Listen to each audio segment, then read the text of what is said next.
T minus 30 seconds.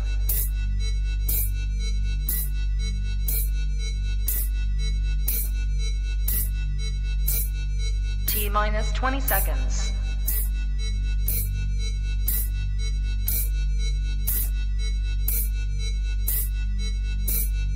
10, 9, 8, 7, 6, 5, 4, 3, 2, 1, 0.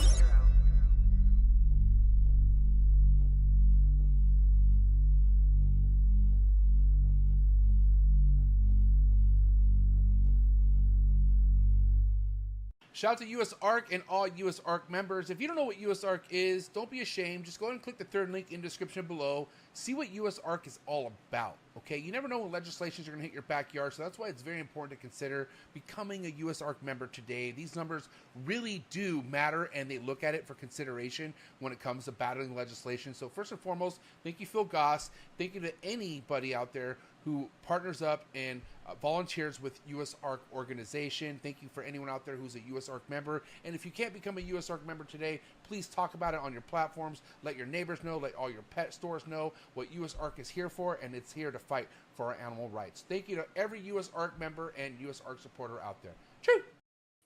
All right. Good afternoon, everybody. This is Krista with the Girls Who Love Reptiles podcast on the one and only Trap Talk Reptile podcast, the coolest reptile network in the world. If you're new here, go ahead and, of course, like this, subscribe, hit the notification button so you get notified with all the shows we have each and every day of the week. Bring 2 new shows from a wide variety of species, ball pythons, monitors, chondros, everything in between. So go ahead, leave a comment, like, subscribe. Really excited for our guests. Of course, we have the lovely co-host, Jin. She does the monitor shows on Saturday. And then we also have Mo from Eyeball Pythons today. So very excited to get to know her and her projects and talk about what it's like being a ball python breeder, especially, you know, maybe a newer breeder in 2025. I'm newer myself, so I'm looking forward to having conversation with these ladies tonight. And of course, shout out to ReptiCo sponsor, Channing, daughter of Rice family reptiles. So if you're looking for your next hognose or crescent gecko, go ahead, follow them. They're on, they'll be on MORPH Market, but go ahead and follow them on Instagram under officialreptico and just get notified on their breeding projects. They're really targeting those high-end, really nice quality animals to add to your project. So reach out to them if you've got something specific that you're looking for, and support Channing in her endeavor in creating her own business and other species that they'll come the next upcoming months. But right now focusing on the hognose and the crescent geckos, and also go on their YouTube, subscribe to them. They're coming out with weekly channels under Rice Reptiles. So go ahead and do that, give them a follow and support the family. And with that we'll bring on Jen and Mo, and then we'll get started. Hello, right. everybody.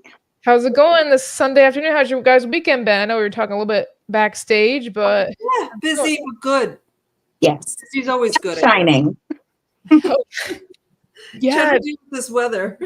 Yeah, we were talking. It's like 80 today, really warm. I'll go back to work tomorrow. Another busy week trying to get all these experiments done and writing, and I'm starting to get tired, and I can't let that happen because I got a lot of work to do. It's not over. Don't get tired. Don't get burned out. Oh, try not to, man. It's hard, but I like these episodes. They kind of get me through the week, and I look forward to them. So looking forward to this one tonight too. So how do you guys know each other? I found her on Facebook. I just saw she's also a photographer, so I see a lot of her work. And another thing that's about Mo that kind of like interested me too is like she's just brilliant. She's beautiful. She's not afraid to share her art and her love of snakes. She also has spiders and stuff like that. But all of the things. Yeah. Look at that little. Who's that you're with? Is that Dumerals? This is Azalea.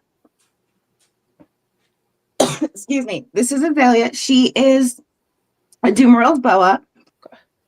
Excuse me. Oh my God, we're killing her. I knew this was gonna happen. I have Like, fucked up. you're So. fine backstage. I know. Yeah, I'm camera shy. She is almost 3 years old, and You can get a she's drink. poking me. I think Yeah, that's what it I is. was like, you can get a drink if you need to, but But she's a sweetheart. I have several different snakes, so I knew this girl would sit with me through the meeting. So, Oh, I love doomies. They're so pretty. That pattern. yeah, it's cool diamond. they're so beautiful. So again, I've always seen her with, if she's not with a camera in her hand, she's a model. If she's not modeling, she's posing with her late dog, who was also my favorite breed of dog, Cane Corso. Yeah. And if not, it's with these amazing snakes that she has. And it was just talking in passing that I was just like, oh my God, she breeds. Like another awesome thing. So how did you, like, when did that start? Like, was that one of those things like, oh, I'm just going to do it? Or was like. So I had opened up my photography business. I do a lot of boudoir. And one day I was like, I think it would be really, really awesome to do boudoir with snakes in them. So I was renting a snake from one of my friends. And I've had animals my whole life. So I said to my husband, I should just get one. I should stop renting and just get one. Well, one turned into, well, that's not the right color for that outfit. So I need another one. And then the third one came, and he had gone to an expo with me, and he was getting really, really excited. And he just mentioned it. He said, maybe we should breed. And I didn't hear we should breed. I heard I can buy more snakes. So that is how it happened. It took me a long time to understand morphs. I'm still learning. Oh yeah, it's like another language. That's a lot. When was this? What? How long ago?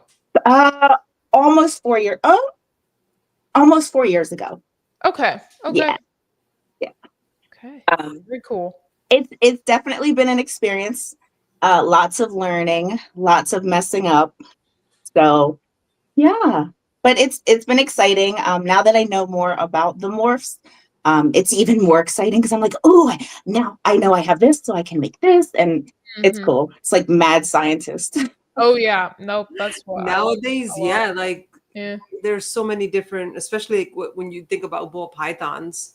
I lost count. Like, you know what? Like, there's just so many different. I mean, they're all beautiful. You even like the normal ones. They're to me, they're always just been so beautiful. But I can't keep up with the names. Hi, Kitty. Oh yeah, it's Bolt. You'll see them kind of. He always hangs out. Yeah, they love hanging out when I do these things. So, but yeah, like So what was your first successful? My first successful breeding clutch. Like, what was your clutch? I forgot the term. Oh my God. Oh gosh. Oh, I should have prepared. What was it? Oh my goodness. Oh my goodness. It was my pastel male and my female. I'm lying. I'm lying. It wasn't my pastel. It was my black pastel pied, and I put him with my champagne girl. It wasn't really a breeding that I wanted to do, but I knew I needed the experience. I needed to go through the process. I had a lot of single gene snakes, so there wasn't anything that I could build per se. So that's what I did. The snakes all came out gorgeous. I actually kept one. I named her Minnie Mo. She has a little M on her side. Oh, yeah, she's still with us. In fact, I think next year I'm going to take her back to a pied and see what we get. But yeah, that was the first one. Wow. And I haven't done many, which is why I haven't done any shows or anything. I just want to be completely knowledgeable before I go throw things out there. But it's coming along. Yeah, you can definitely kind of get too far underwater in this and get burnt out and Absolutely. selling collection or something. You get like 100 snakes in like a few months. So it's definitely Oh, easy to do that. So yeah, it's good to I- slow. my problem would not be 100 snakes. My problem is getting rid of all of them. Like I'd want them like, no, these are all my babies. I'm not getting, that's my problem. That's why I don't breed. Okay. Geckos, snakes, monitors, fish. No, I don't do any of it. Just all of them. Like, yeah, no, this one's important to me. And this one too. Look at this one. Look how he's looking at me. He knows I'm grandma. Like, no, I can't get rid of it. Like, yeah, no. I completely understand because we are downsizing, because in that first year I went from 3 snakes to 40, 45. Yeah. That sounds about And, right. Yeah. and they definitely were not morphs that I wanted to work with. I just wanted all of the snakes. Mhm. So now I'm going through the process of weeding out who we're going to keep. So far, I believe we've sold 20 of them. And everyone stings a little bit because they all have personalities. And Mhm. I'm like, no, like you said, that's my baby. I can't do it. Oh, that's like, yeah. I mean, I know. I guess like, okay, coming from like a standpoint of like of a breeder is like you want to share with the world like your passion, if whether it's geckos, whether it be snakes, whether it be monitors or whatever. It's like, look, I put my 2 babies together and look at what they created. I want to share this with the world, and you can make some money off of it. But that's a lot of work. It is. It is. It is. And It's a lot of late nights worrying. A lot of running down the stairs because I'm worried that the incubator is not the right temperature or there's not the right humidity in there. We actually just had 2 clutches laid, and we're really struggling with the heat in our incubator. I'm not sure what's going on, but yeah, there's definitely a lot of worry because they are my babies, even though they're not here yet. What kind of incubator do you have? So we actually built ours. There is a company about a half an hour away from us who sells restaurant equipment. But if there's anything that's broken, they'll sell it as a discount. So we have a tall wine refrigerator, and they told us that the fan didn't work, and we're like, that's okay. We'll add heat tape. We'll do what we need to do. Well, as they were putting it in my car, they broke the glass. So we got a brand new one. The fan worked, everything. So all we did was, I don't know if we removed the cooler or just didn't have it on. But we just added tape around the sides. So I don't know, it's probably 6 feet, and it holds about 12 clutches. So yeah, total of $200. What a steal, because the ones that we were looking at were. A lot of people that do that. I'd be too paranoid. Yeah. I'm not that inclined to do like. I'm not good at building things, so I can barely build snake rack. I could do some serious up scaling and stuff of furniture and stuff like that. But if you're gonna give me measurements to put something together, you'll have a table with 3 legs, and not in a good way. I mean, if you evenly space them, it'll work. God. No, this was quite easy. Just the way that it's set up, and the racks, they slide out. So we just put the heat tape around the edges and turned it on. It was pretty simple. Wow. But if I had to build it, yes, it would probably blow ice. It would probably blow ice. I have a sea serpent. So I've been pretty happy with that. It's just a small one, but after I move, I'm gonna get a bigger one, I think. So very nice. I'm quite interested. I've heard a lot of people say that they use igloo coolers. That would worry me. I can't see inside of it. Like, I can walk past, it's right back there in my laundry room, but I can walk past it and see in the glass, if the babies come out or something's wrong, or if the heat is off, I can see that. But if it's an igloo cooler, I don't know. I'd probably be opening it every 5 minutes. I wouldn't. No, Okay with that. couldn't imagine. No, I'd be like heck, I don't know. Just knowing that growing these up and actually the breeding and the eggs only for it to fail, I'd be sick. Exactly. Yeah. Especially if Exactly. coaches are, Mm-mm. worth, Mm-mm. money. It's like literally money just. I know. just $500. the money that could have been. I don't know. It's like you don't want to look at it like that, but it's like, oh, I mean, that's like Well, possible it is. income. Well, I it can is. to like feed the snakes, or there goes a whole nother year. Yeah, go back. Right, Oh my right. goodness, that the time so currently now, okay, so you have clutches and they're ball pythons, correct? Yes.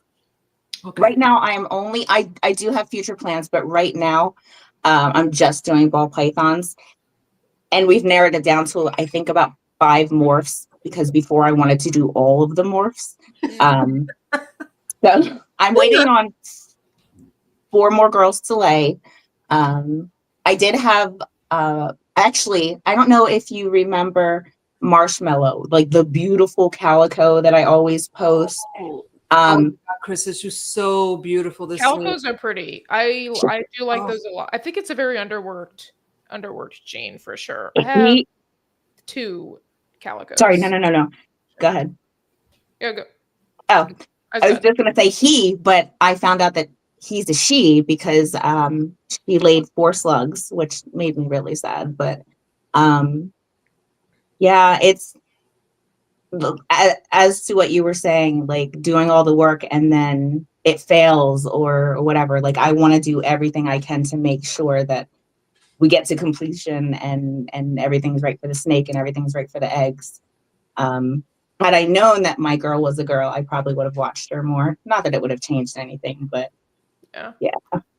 So what morphs are you guys focusing on now after? Clown, freeway, highway. We're the 5 eggs that were laid the other day is hopefully going to pan out to be something, but we're doing the Batman project. Oh, cool. So I'm really, really hoping that at least one of them come out as Batman. Cool. So yeah. Oh my God, Mr. Bruce Wayne. The highway and the freeway stuff is very nice too. Yes.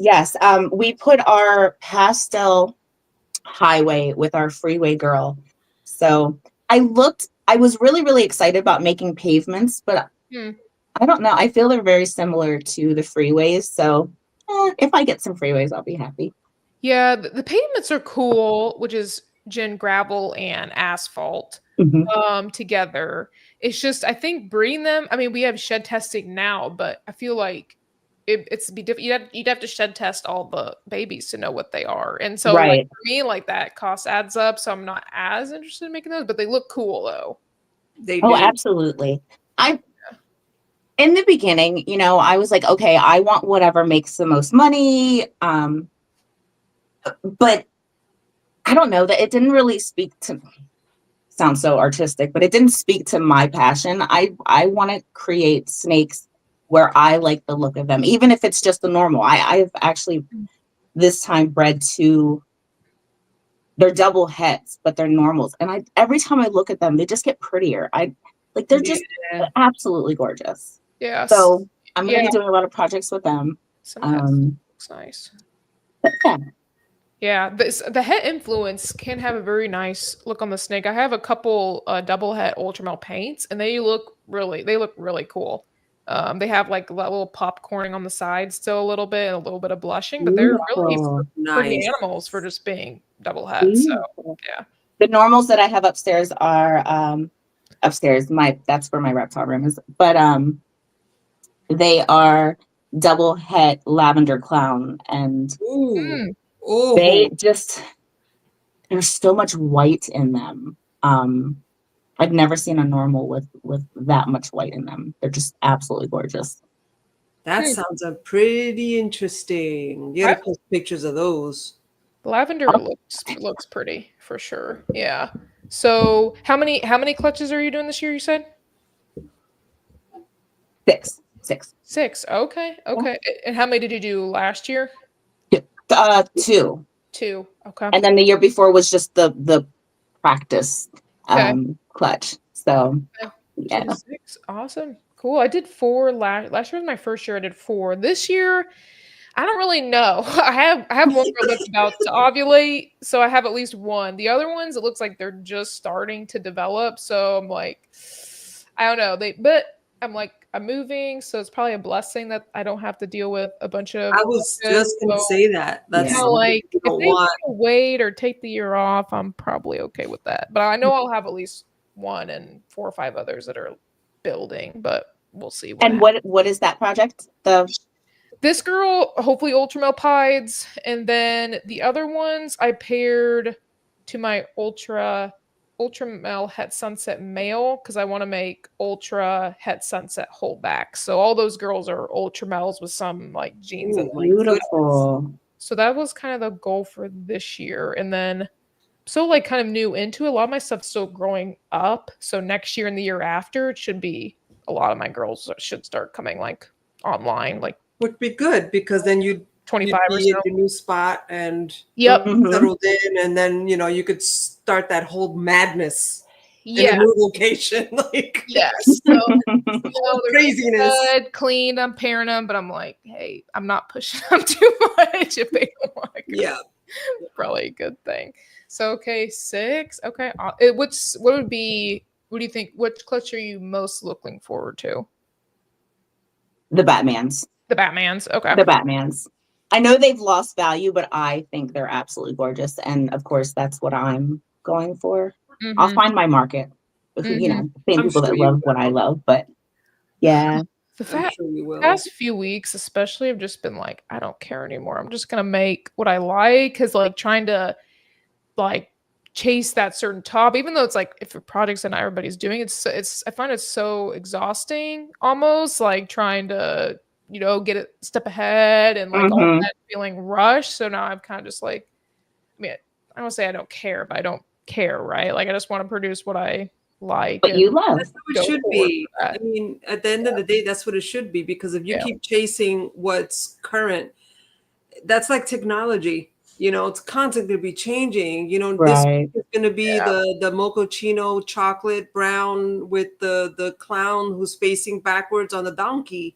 Exactly. And then next week is going to be the red velvet cake, cookie cutter, Batman's, Batgirl's, Psych Asylum, morph times 3. Like, and the prices are so crazy right now. Like I would like, buy an animal or whatever, and then that breeder just auctions off that identical animal, and it's like I just paid this money for an identical animal, and now you're auctioning off the other one. Now I'm just sitting there like, if you only knew. It's like, I definitely felt that walking around the expo today. To be honest with you, I don't remember what the morph was, but I know that I have one, and I believe I paid 8 something for her. And now she's $250. Why didn't I just wait? Yeah. I think if you look at it that way, it kind of makes you a little bit sick. But if you just breed them, you can't. I think over time you'll get, it back. It's if you absolutely don't breed them or something like that. So I've been just trying to not focus so much on that because it's just going to happen. Regardless. I definitely feel that there's a lot of people that jump into breeding, at least ball pythons, and they're like, oh, this is going to be great. I'm going to make a lot of money. But it's the ones like us that stick around for the low times, we'll say that.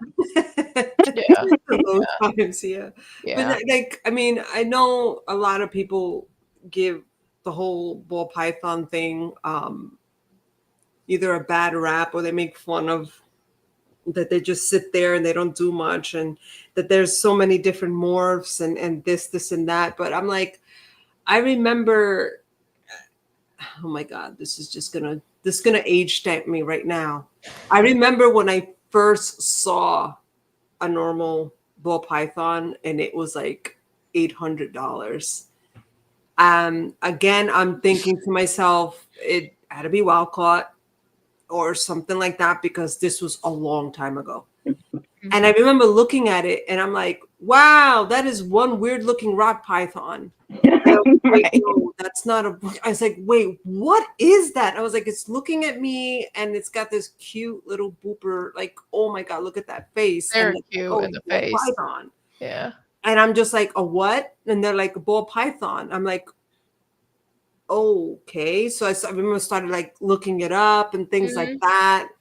And yeah, and then now it's like they're everywhere. And there's like, I don't even know how many morphs are out there. There's probably over 10,000 different morphs or whatever, but they've come a long way. They really have come a long way. I think they're great. They might be the boring snake, I guess, but they're the snake that I definitely not push, but recommend to people if they're getting their first snake or if they're getting it for their children. Like I feel safe in saying, absolutely, get yourself a ball python. I have a couple boas and, they can be moody sometimes. So I don't think I'd be comfortable in saying, yeah, sure, give that to your 5-year-old. So I think ball pythons are great. I think what's your whole thing on them being like picky feeders? That's the one caveat I've heard people say where it's like, oh, they're like a little picky of a feeder. I don't know. I don't know. For me, it's like I don't see like they'll eat when they want to eat type of thing most of the time, So, I think we just in our heads think they got to eat every single week when I feel like that's not the case. It's not at all. And I definitely had to adjust my orders because I offer food every week to them. And there are some times that they don't eat, but I have to step back and say, well, in the wild, they might eat once a month or once every 2 months. And I'm just shoving rats at them every week. And they're probably like, no, I'm good. I'm full. I'm still digesting the last one. But I don't really have a problem with feeding until breeding season. That's when you got to pay attention to how the caloric intake, obviously. Yeah, definitely. But even when I had my ball python, I used to offer quail. I never used to offer because I remember him getting kind of beefy with the rats, and he never ever stopped eating. Like it was a weekly rat, and then he would have his roaming time and this and that. And I said, I don't know, you don't eat, like it's once a week, right? Like you would think that's the norm, but he looked kind of like on the beefy side. So I started offering him quail because I had quail for the monitors, and he leaned up, but everybody was like, then they're not going to eat quail. They're not going to eat quail. I'm like, why wouldn't they? Like I feel they're very, we have put them in this rat lane here, but in the wild, I feel like they, if they're hungry and there's something that they can eat, they're just going to grab it. And birds are definitely out there. Yeah. For all the snakes. So they'd be leaner than rats. I feel like rats are fattier. But they are. And I noticed that like he got lean, but he still had a nice ball python shape to him. But I was saying, I was like, do I have to get you a treadmill or something? Because like you're so beefy. He just got really, really beefy and heavy. Thick. How were the poops on the quail? The poops on the quail were smaller than what I was used to. Like it was thinner, a little less solid, but it wasn't like runny. It wasn't like diarrhea or anything like that. Look at that on the podcast. We're talking about reptiles. But it's important, folks. It's very important. Yeah, I've always heard with birds that their poop is just wetter. Right? Yeah, it's a lot smoother. Yeah. And not as bulky as with a rat or red meat. Of course, what I noticed because I used to also have a ground boas, Solomon Island ground boas, and they actually started off eating fish. I couldn't get them to pinkies; they were wild caught, and I started doing the pinky tails. And nothing. I gave them brain matter. They seemed interested in nothing. And then I turned to fish, and they used to go fishing for mosquito fish, like guppies. and stuff, and their poop was really watery. Anything with monitors too. Yeah, they're like very, very watery when it comes to seafood and stuff. It's one of those things like, oh, you want fish tonight? Can you please sleep in the tub? I'm telling you, anybody who knows monitors knows what I'm talking about, like projectile. Ew. Yeah. Pass. These guys have some force. Ew. Pass on that. I don't know. All my ball pythons, they poop in a little corner. They don't smear it around. I don't have anybody that rubs in it. Like, they're all very clean. All my snakes are. So I've been lucky with that, I guess. All my reptiles are pretty clean. Mine are great until breeding, and then they just use each other as bathrooms. Yeah. Here, even with breeding, mine still aren't. Yeah, mine still aren't even bad.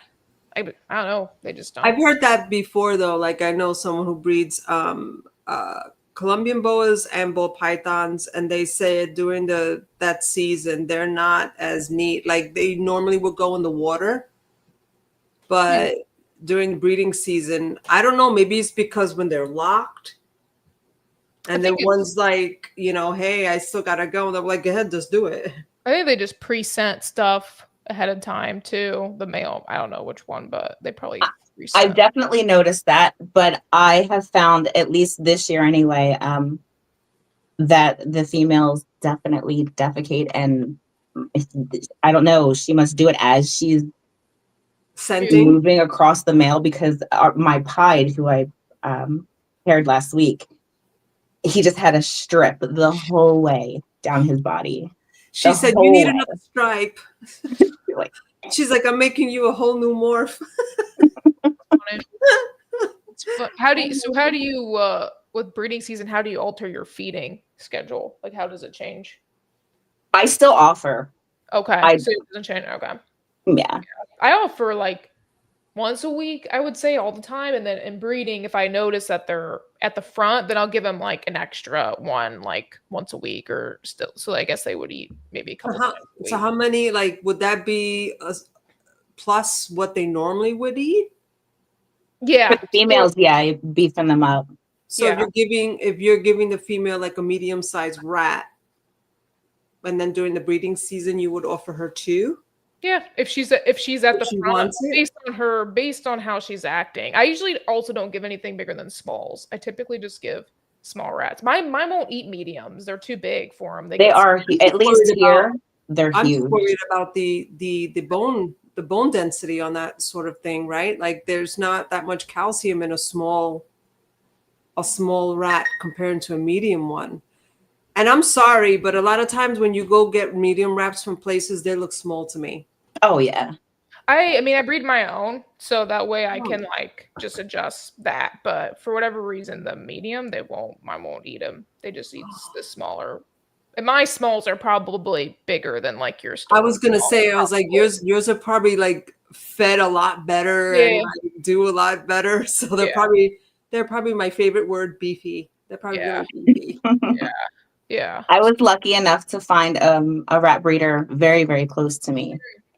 And his rats are phenomenal. They're beefy. And when I've had to veer from him, because he doesn't have supply, other rats seem, I don't know, bony to me.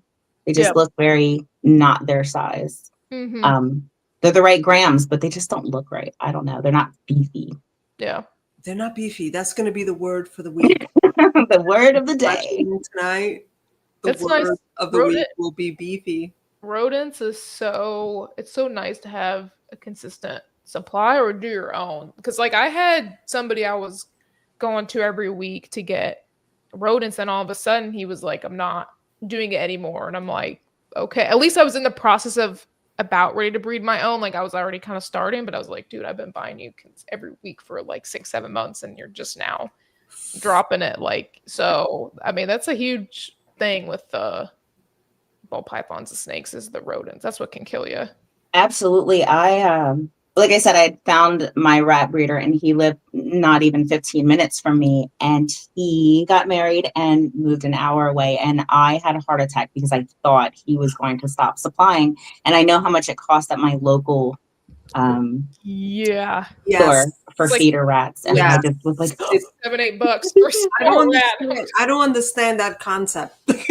I really don't. Like, that's the same thing around here. And then I've come into situations where my animals actually turn them down. Like, what does that tell you? Yes, It's I've had that too. Yeah, even the local guy that I would get to sometimes for whatever reason, my snakes didn't really. That's when I started. Okay, I kind of got to bring my own now since doing my own. I don't know why. Maybe because they just get clean more often. My snakes are like petty. Maybe I don't know. They just the rats get too ill. stinky. I don't think know. I eat think they better could now. just pick up on snakes and monitors. They have snake tongues, so they're picking up more than what I guess what we imagine or whatever, because Yeah.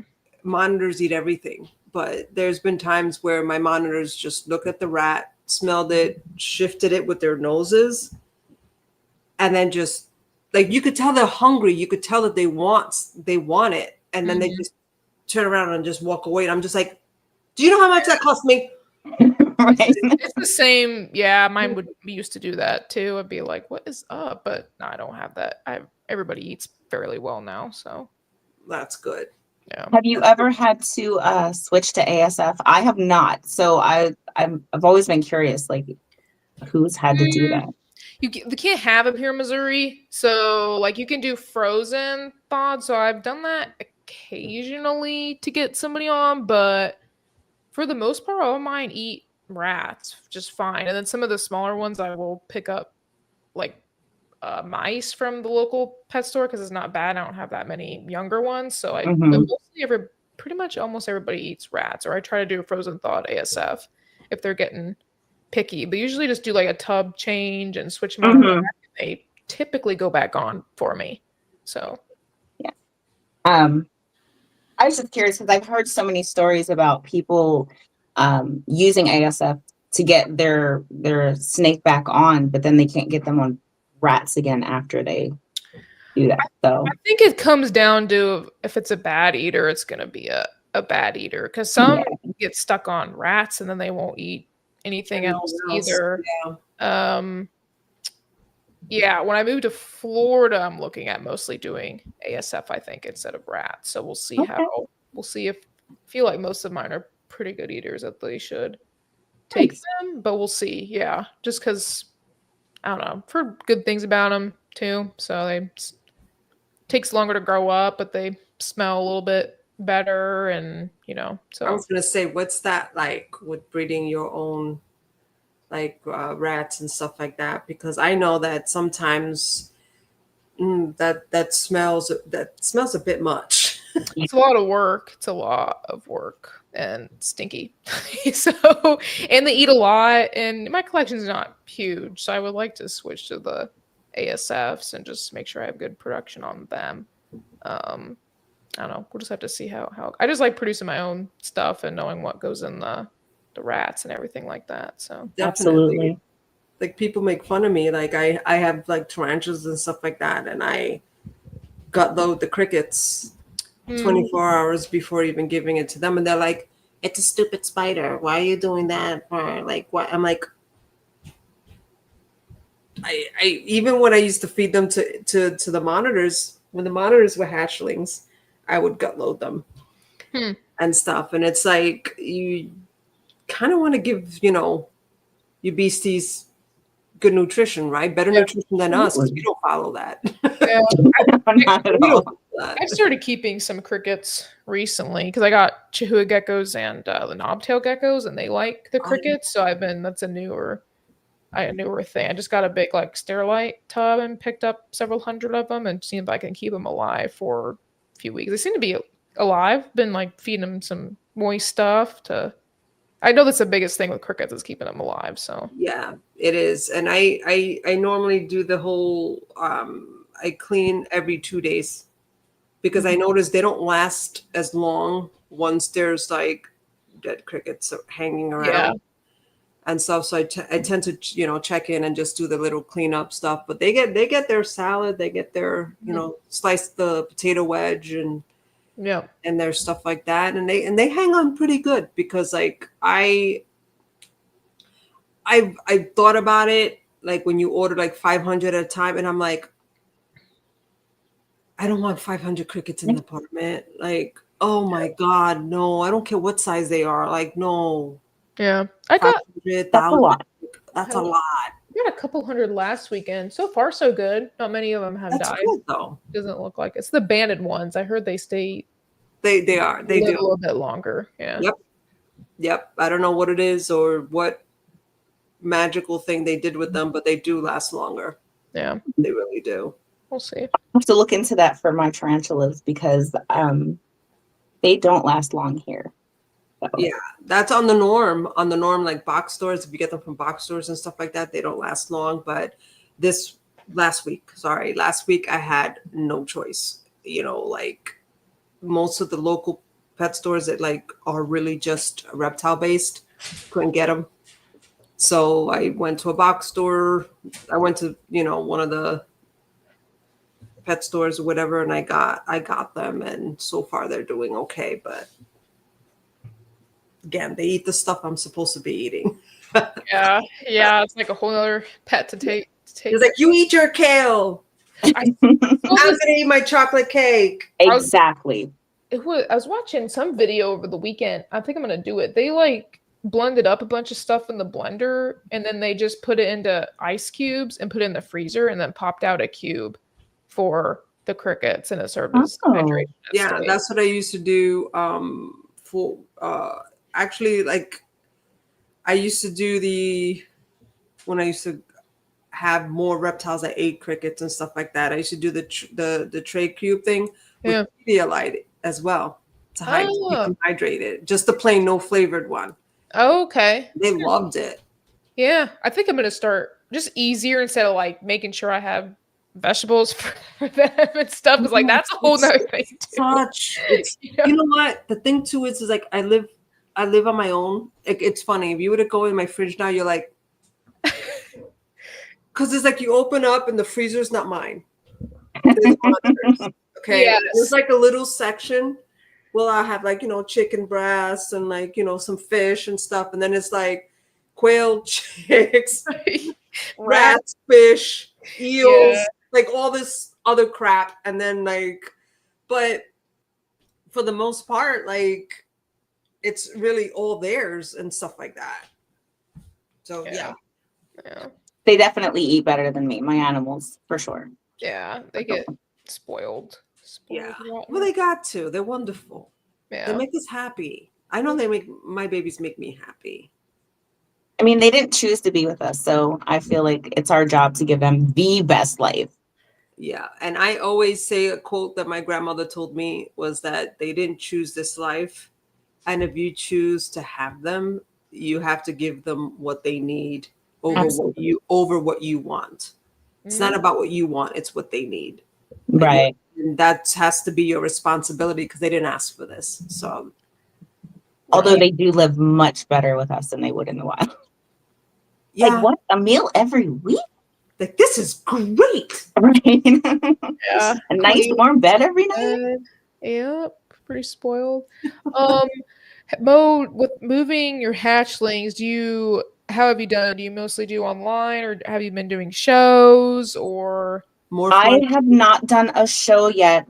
MORPH Market actually has been great for me, but I have a contract with my local pet store, and it's not a box store. It's a local mom and pop shop. Mm-hmm. Hell yeah, support them. So that honestly, I haven't had trouble moving them. A lot of the adults that I collected in the beginning, that I'm trying to rehome, those are proving to be a little difficult, but yeah, it's been a lot better than I expected. With all the stories going around of people not being able to move their snakes or their babies, I feel like it's actually going pretty well. That's good. How did that relationship with the pet store go? Like, did you already have that relationship with them? Like, how would you advise somebody wanting to do that with a local store? So I've definitely always had tons of animals, furry to scaly. So I pretty much lived at the store. Everyone knew me. Made a couple friends who are no longer there that, I still talk to. So it was easy for me to just walk in and be like, hey, so got these snakes. I'm a breeder. What do you think? And they handed me the paper. They're like, yep, absolutely. Wow. Nice. I'm sure all stories aren't like that, but I definitely have been involved with that store for many, many years. So Okay. So that kind of good. helped. Yeah, it's something I would see when I move. I don't know. I think it's a good outlet to move some of your like misses, I guess I would say, like genetically, especially if you're trying to do the recessive stuff. yeah. Because the double head stuff doesn't move very well on, if it's a male especially, doesn't move very well on morph Yeah. market. So I was surprised this year. We had quite a few normals from the clutches, and they moved a lot faster than the higher end really, snake. Yeah. I think maybe just, I don't know, the economy, the fact that they're cheaper. I'm not quite sure. I mean, I think they're beautiful. So It's probably that too. Like people just see something that catches their eye and they're like, hey, look, I want it. yeah. I think it's, Hi, kitty. I know. I'm sorry. I can't. I'm like that. I see animals. Hi. No, he was like looking at me like, can I be picked up? So I'm like, oh, just trying to get my wants dog to join the show. Yeah, that's what was I gonna say now. I think that's how the economy kind of is right now. Like that stuff in that up to like $250 or $300 range can move very easily, but it's that 300 to maybe 1,000 that's struggling, and then your really high end stuff is moving okay. But that vast majority of like entry level investors and stuff is, I don't know. I could be wrong, but that's what I'm kind of seeing market is right now. Yeah, I'm not going to say that I'm happy that the prices of ball pythons went down, but I am excited that more people have access, I guess. It's a good way to look at it. To the morphs that they couldn't get before. Obviously not good for us breeders, but in the midst of things, I feel like our goal, at least my goal, is to spread awareness and get people to realize they're not man-eating animals. So, if more people have access to that, I'm all for it. Yeah, we know how addicting this is. Like, they're not just going to get one in. So the more people we can still get in, even if it's at the lower price point, I think it'll trickle back up eventually. Absolutely. We all know how addicting it is. So absolutely. My best friend was terrified of snakes, and she just bought her first snake today. She had me go with her. Awesome. She told me she would never touch one, never own one, and she drove me to the show today to get one. So that is so awesome. That is awesome. I love that. A ball python? No, it was a corn snake. She didn't want anything too big, or she doesn't mind length. She doesn't want the girth. She just wants something little that I guess she still thinks maybe it can eat her. I'm not sure, but I'm not sure. Something that's slightly stronger. Like, no. I think eventually she'll progress. McDreamy, who the albino Burmese that I take out into the city, I had him laid out on my table the one day, and she just walked over the table and started petting him, and I'm like, I did my job. I was so excited. She actually touched the snake. So that is so cool. That's awesome. Yeah, you have to look at it too. You look at that part of it. Obviously, you want to get some sort of return so you can keep it going. But yeah, I think if you focus so much on it, then it just drives you nuts as you see the prices fluctuate. I think just breeding, focusing in, being mindful of your purchases and all of that, and it'll come back around in a positive way, absolutely. Yeah. I'm here for it all. I'm here for it. I'm not going anywhere. So Mo, if you were to venture outside of the ball python breeding, what snake would you breed? I'm sorry, what state? What snake would you breed? What snake? Aside old from ears. You mastered and you got everything you did with the ball pythons. What would be the next snake that you would be interested in breeding? Whichever one gets to size first. Right now we have plans to breed the Dumerels and also our hognose. We have 3 hognose. Cool. We're gonna try our hand at that. And honestly, we're just waiting for the females to get to size. Nice. Very cool. Yes. Which what morph of hognose is? No. Okay. That's not really it became my project, but it wasn't mine in the beginning. So I'm still Unsure.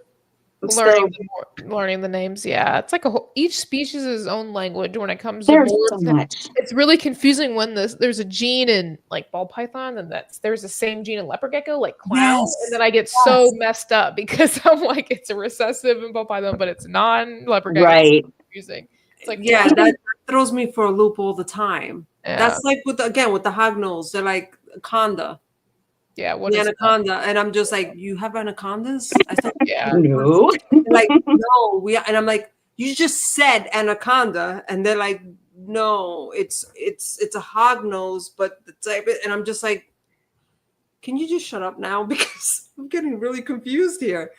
But I mean, I think my I mean, favorite a lot of the snakes, in fact, the corn snake that my best friend got today, I was looking at the morphs and it was het something, but it was all the same morphs that are in ball pythons too, but they look different. So I'm like, oh no, I can't venture into all of that. When we do the hognose, it'll definitely be just the snow project because it took me so long just to get as far as I am with ball python morphs and genetics. There is no way that I'm going to be able to learn that. Like with the Dumerels, there's no more. Just that's the doom. He's beautiful snakes. That's it.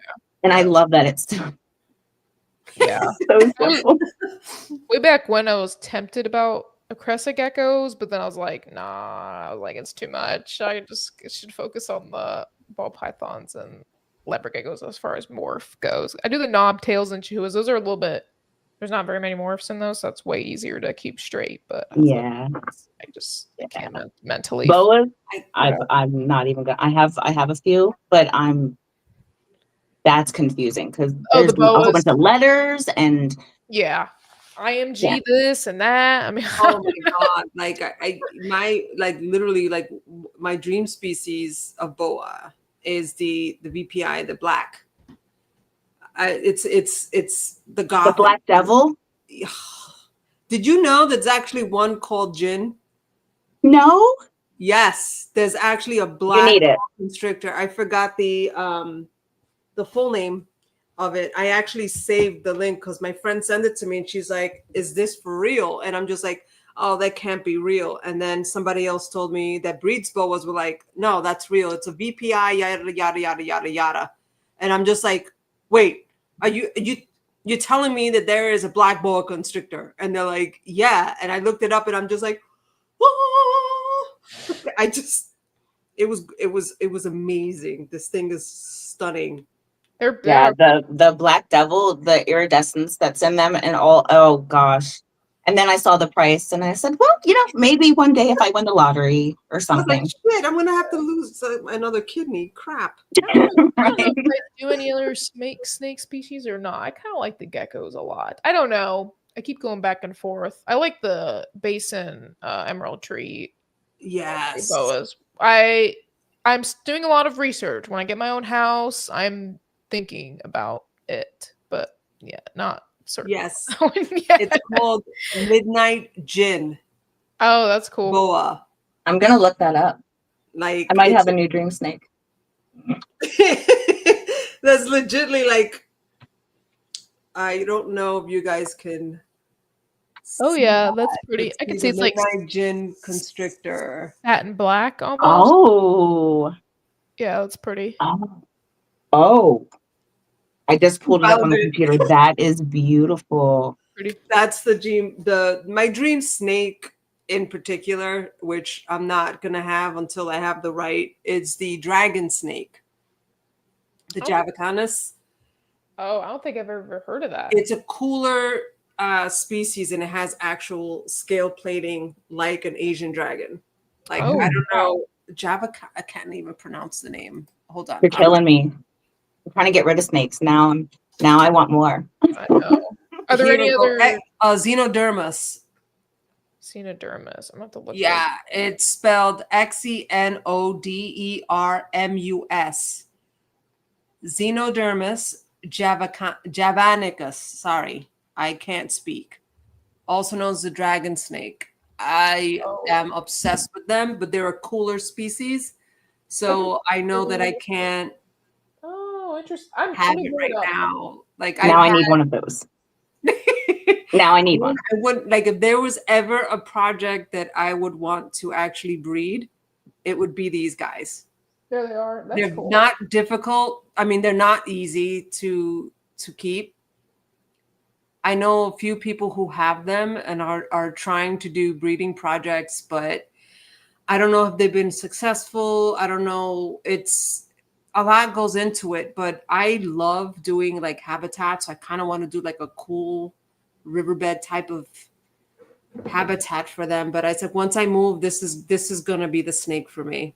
But look, see, like the bottom, all the way, the second bottom, you could see the plating Yeah. on it the looks like snake's a body.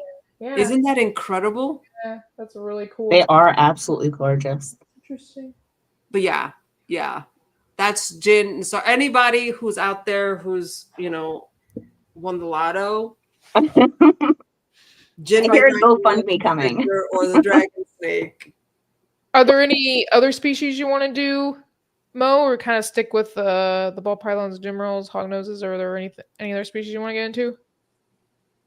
The ball pythons are a lot. So I think that I'm just going to stick to definitely the doomerels and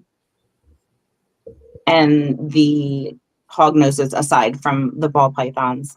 I thought about doing boas. Again, they're great snakes. I have them. But I want to be able to breed something that the masses can get. And sometimes, especially with albino boas, they can be pesty at about a year or so older. So I don't want to put anything out there that's going to make people say, oh, see, I shouldn't have gotten a snake, or, this is not what I expected. So I'm just sticking with the more docile snakes. Yeah. Makes sense too, especially with that. I love my boas, but they're spicy sometimes. Yeah, that's true. Like I had boas in the past, and I think out of the 6 that I've had, 2 of them were pretty sassy. They were pretty sassy, especially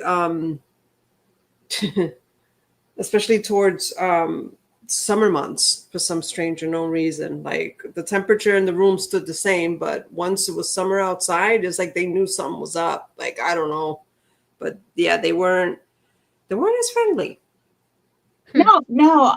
My female, I have an albino, and she was great. In fact, I would hand them to people and not even look. I'd be like, nope, this is the snake that I trust. I have no worries about her. Don't do any of that. And thank God it happened with me. But I had taken her out one day to hold her, and she tagged me. And I thought, okay, maybe I took her out wrong. Maybe I spooked her, whatever the case is. And then it kept happening. So I'm at the point now where I don't even hold her because I don't want to stress her out. Like I can wear gloves or I can get bit. I can do all of that. But I just feel like the reason she's biting is because she's stressed, and I don't want to put her through that. She can be in her home. She can live there. So, how big is she? She's about 5 feet. Probably like that. She hasn't stayed still long enough for me to weigh her. So, Wow. Yeah, that's a big girl. She's definitely a big girl. She was given to me by a friend who thought she wanted her, but she ended up here. So that's okay with me. Yeah. Some of the morphs are pretty. Some of the boas I've seen, like the salmon ones, and this like really like blood red color one was pretty too. That I saw at Tinley, but yeah, just I don't know. I don't think I'd want to keep them by like looking at them. So. Yeah, I have a super straight male who is just seriously, unless he's in feeding mode, he is the sweetest thing ever. And I have a one-eyed that I acquired last year. Yeah, I remember him. And he is just a derpy little dog without legs. I don't know how else to explain it. He's so derpy. Oh, so cute. But yeah, I just, and on top of all that, boas and the whole live birth thing, that scares me. I don't want 50 babies. I haven't really looked into how many they lay, but if I wake up to 50 babies, I'll probably have a heart attack and I'd have to get a whole new baby rack. It's just it's too much. I would think that, and I don't know if I ever wanted to breed aside like from the dragon snake. I think it would be boas. I think the heart attack that will ensue in me, that will end me, is the waiting period for the eggs. I think that, like, I know quite a few people say you always have to go through the mistakes and all that stuff, you know, with breeding and having the eggs and dialing down temperature and humidity. Mm-hmm. That would kill me. That would kill me because I'd be like, oh my God, I will not be able to leave the incubator. I would need to carry it with me everywhere. Like, I just can't. Like, at least with a live birth, I know there's obviously complications with that and stuff like that, just like with anything else. But at the same time, it's like, baby popped, baby out. You look and you're like, there's babies everywhere. Like, yes. But I don't know. I think I would attempt live bearers. I think it would be exciting. The amount scares me. The amount that they lay scares me. True. I'd be worried about. I've seen it some. I think it was on the more of the emerald tree boasai, but they'll have like a slug or whatever that doesn't develop, and they end up getting egg bound, and then either they die or like all the babies die. I don't know how often that happens, but that would. I mean, I guess that can happen to any species, but that would. It's interesting that it happens with the live bearers too. Right. You wouldn't think higher frequency than the egg ones. I don't know. Maybe I'm not sure. I haven't had anybody egg bound, but the worst part with egg laying snakes is that 55, 60-day wait from when they lay it, because at any point, and I have lost eggs throughout those 55 days, so you're just like watching it every day, like, are you getting mold on? Are you getting mold on you? Thankfully, are you dying? Are you okay? Last year, I didn't lose a single egg. Yeah, 4 clutches. I didn't lose. They were all viable, fertile, and last the whole way. Mm-hmm. And that's great. Did you all through that? Did you actually sleep? What's that? Like, did you like? Oh yeah. I kind of just set them and forget them because it stresses me out. I mean, I'll check them but if they're gonna mold, they're gonna mold. There's nothing I can do about it. You know, I think they're bad from the start, and then they. Okay. Type of thing. Yeah, I can't. That's the first thing I do when I candle. I'm like, how many veins do we have? Okay, we have a lot of veins. We look good. Okay. Yeah. Oh my goodness. I don't know. Maybe it's because I get paranoid because like, like the first monitor I had, they told me it was a boy, but it was a female, and he passed because he was she passed because she was egg bound.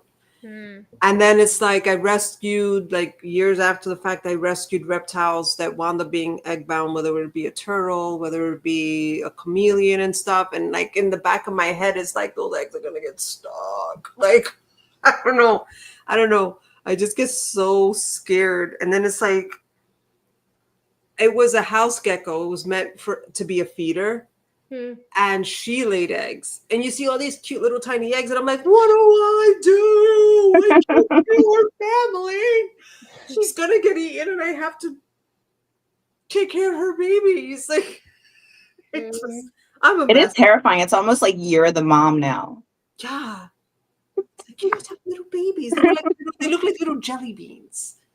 They're like little Tic Tacs. Yeah, the little leopard gecko I have, they're like. Well, they're decent size, but they're small. It's just cute seeing them, and then the ball python ones, are so much bigger. Right. The only egg-bound animal I ever had was my female chameleon, and she passed. She passed one egg, and then that was it. So, I couldn't imagine if it happened to one of my snakes. How do you even know the signs if they are? That's the thing too, like get restless, and I don't know. That's why I guess it's important to know when you think they might lay. I had one last year that she was reaching like almost 70 days, and I'm like, all right, lady, are you gonna go or are you not? She finally did lay. She wasn't restless at all, but that was one where I was like, all right, like, are you gonna what do you do? What do you And my even vet, do? I don't know how it is in your area, but there are not a lot of reptile vets in my area anyway. And the one that was close now moved over an hour away.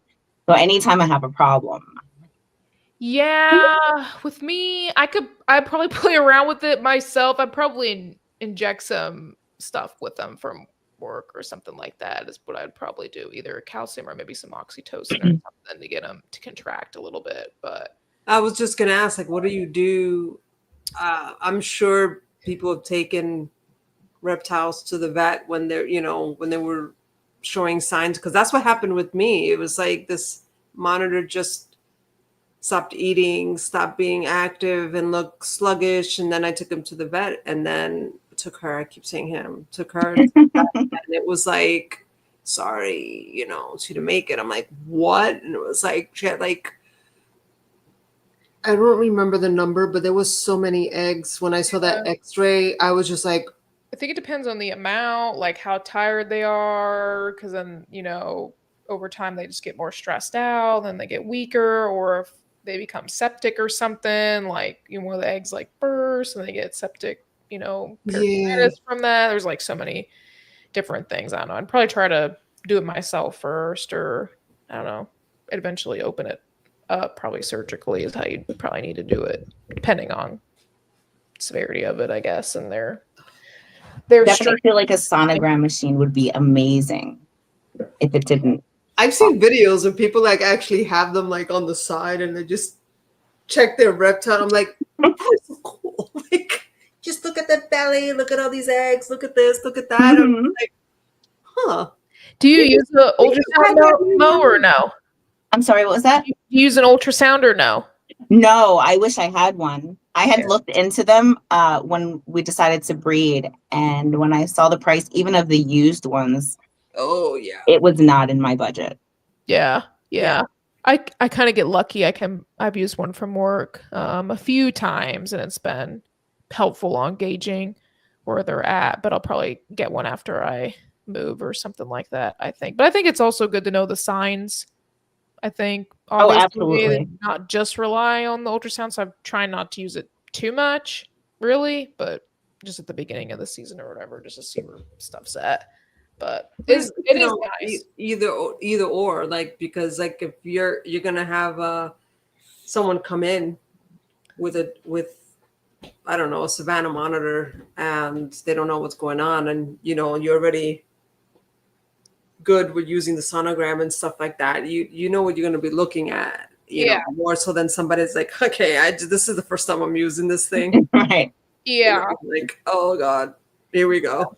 Yeah, that's why when we moved to Florida, a lot of people were like, are you going to be a vet? I'm like, yes. I'm not working like at a vet clinic. I'm more a vet for a drunk company, but I was like, I will help and consult, I guess, like here and there. But a lot of people were like, are you going to open up your own vet clinic? I was like, no. I'm research, that's my specialty. We have to start bribing her. Krista, come over. There's 20 empanadas waiting for you. I already know that's gonna happen. I'll see how it goes here and there. But I'm not a specialist. I'll help you out. Any means though. I'll be like, listen. No, but most of the time I'm like, go see a vet.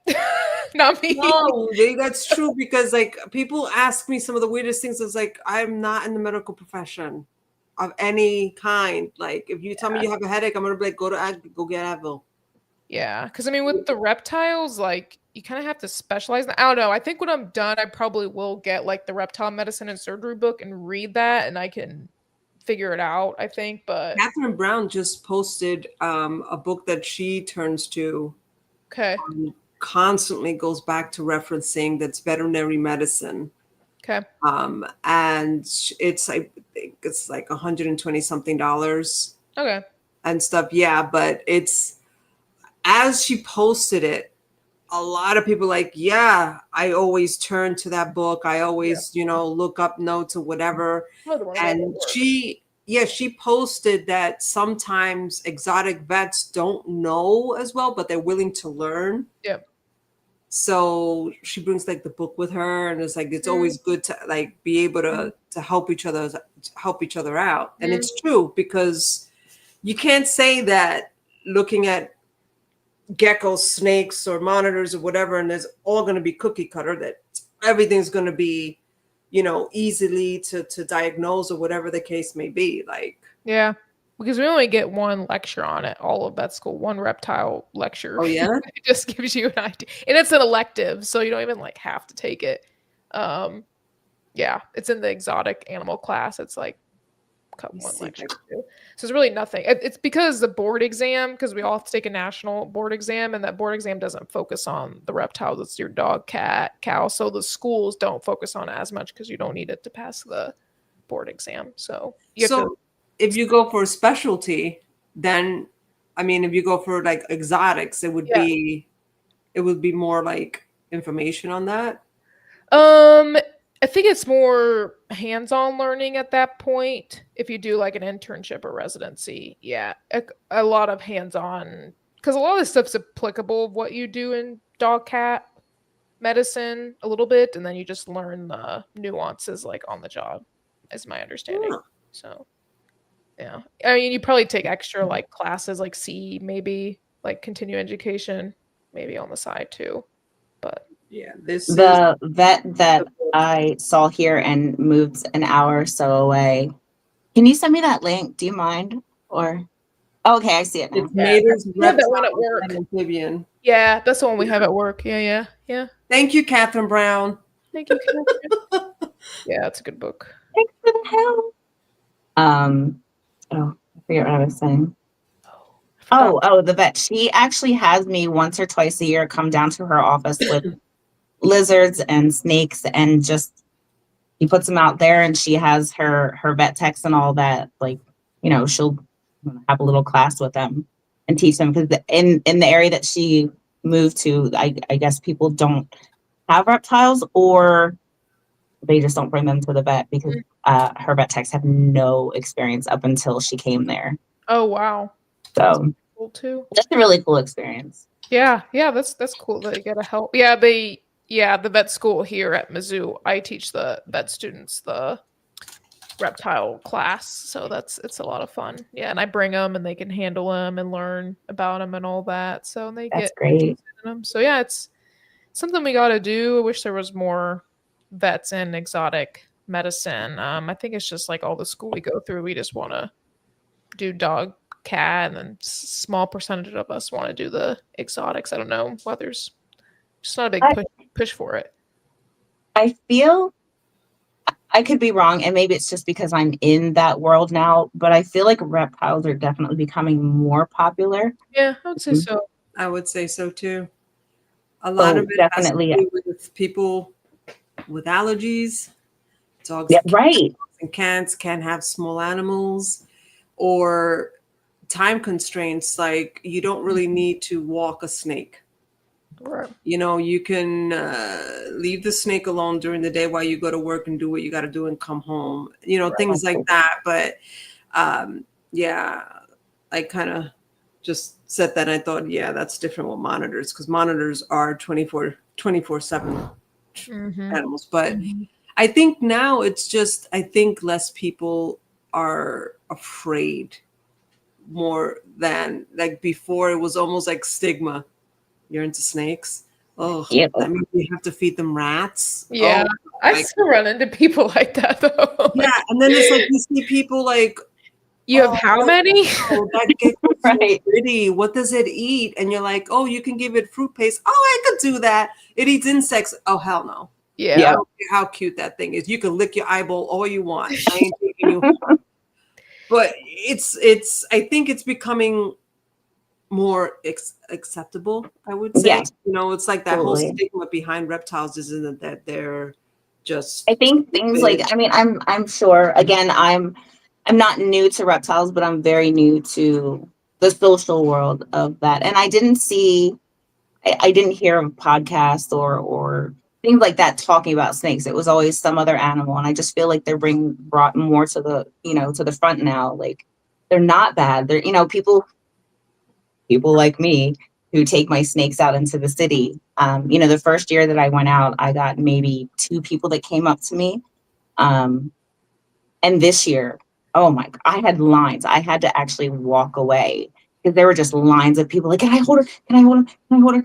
It's insane, like what has shifted from last year to this year. And I don't know what it is. I don't know if they're being promoted. I really, I don't know, but I love it. I I think love a it. And lot I of love being part of changing people's minds, I guess. yeah. I think a lot of it's social media too. Like you have a lot of I don't More say access. influencers, but people who are showing them off and getting more people excited, like TikTok, where it's visually because it's very visually stimulating the species and the colors, and I think that Yeah. gets that's Definitely. people in. That's definite. That's a definite. Because I still feel like the media, like in movies and stuff, still portrays them negatively. Absolutely. So it must Yeah. be social media that's negating that. I don't know. That's just my Well, thought. they're trying because then there's big names that are actually doing worse for our community than actual good, but it's up to people to, Yeah. you know, Agreed. out, Agreed. learn, educate themselves and things of that nature. That too. And Disney, they actually came out with that kids movie, had like some reptiles in there. Like the main star was that I think it was an iguana, but they had an iguana and a tortoise. They were like classroom pets. I think it's like The Life of Leo or something like that. It was a pretty cute movie, but it put them Huh. in a positive light. So I was happy to see that. But it was very reptile friendly. That Disney That's picture. so awesome. I didn't see that. No, you have I'm to gonna watch have to it. look it up. I'm like, what's she talking about? Let me It see. came out last year. Yeah, I think Life of Leo, or let me look it up. Let me see. Sounds interesting. Yeah, I like Disney movies, but it was a little iguana is like the main character. Oh, Yeah, I think it's called just Leo. Here, I'll share my screen. You can see the Looks like I've got some watching to do. yeah. Some watching and some reading. yeah. I guess it's on maybe Netflix, but yeah, it's a little. Look at those faces. Yeah, it's a cute little movie. He like talks to the kids, and I mean, it's a very and yeah, he's got like a tortoise friend too. Oh, that is so They, cute. like take him home. It's not the most like. I mean, obviously, that's not how you should keep an iguana, but hey, we're getting somewhere.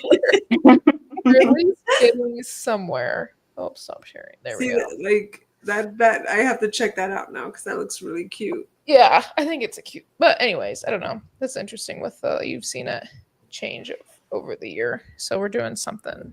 Yes, we are. We are definitely. Love for all animals, but definitely changing the minds of some people. Yep. A lot of people. I grew up in the Catholic Church, so snakes were just no. Yeah. If you own a snake, then you're It's evil. forget You're the snake. sure. You're evil. Yeah, Yes, I've gotten that too. Yeah. I'm more of like on the Christian or Baptist or Christianity side, but yeah, it's the same kind of little bit of a stigma there with biblical reference and It doesn't help snake me and any stuff. because I am a witch. So it's one of those like, ouch, you're the There's still creation though. You can definitely tell that they're just designed and they're beautiful and that they serve a purpose. I constantly, tell people, I know people who are very strict in religion and that's a beautiful thing, but they tell me they're like, you're damned. I'm like, so are you. Yeah. And it's like, you know what? Every creature, snake, insect, plant has a purpose, and you don't see them doing what we do to each other. They understand the natural order of things and they do what they got to do. We should be learning from them. Amen. Amen. Amen. Yes. Mm-hmm. I don't know if we should be as animalistic as them, but definitely. Yeah. It's just it just especially with the ball pythons, it blows my mind to just how many mutations that there are that have occurred and that they're all just visually stuff. There's no mutations that, I mean, yes, I guess we see if we put certain morphs together, they get kinks, but there's no as many mutations as there are. I'm so surprised that they aren't more affected by them. I don't know how that even. Maybe it's just a matter of time. I don't know. We haven't been breeding them for that. I mean, I guess they've been around for a while, but it's not like they've been bred for thousands of years in captivity, really. I don't know. I watched a documentary a couple years ago, but I couldn't I'm pretty sure that they gave the date of at least when they were brought over to America and started, but I can't remember the date. That's crazy. Yeah. It's not like they've been bred for, I don't know, 70s maybe. I think that sounds about right. I feel like the old stories I've heard, 70s is Like when the 70s. Yeah. Yeah, I think you're right on that. Yeah. So I don't know. I just find it interesting that so many mutations have happened like in the wild. And I guess some in once captive breeding, of course, but yeah, I don't know. Interesting. 80s and 90s. I didn't know it was that early. Oh, is that or you that recent. 89. Yeah, so it's not like they've not even been It really was like 70s, like at least mid 70s. bred that long. Look at that. Interesting. I'm learning. Yeah, I've learned a lot. This I meant to ask us in the beginning. Where does the name come from? Eyeball. I knew you were going to ask, and to be honest with you, we sat down one day and we're like, all right, if we're going to do this, we need a name. And I love their eyes, so I said, how about eyeballs? He thought it was corny. I loved it. I won. That's how it became. It's a cool name, and I like the logo too. Yeah. Cool. Yeah. I created it. Where's the? Hold on. Let me see. Do I have a mo file? I think I have. Hold on 1 second, because I actually want to show you the picture that is in the SOAR magazine. Oh. Yeah, you can send it to photograph. me. You can send it to me. I can bring it up.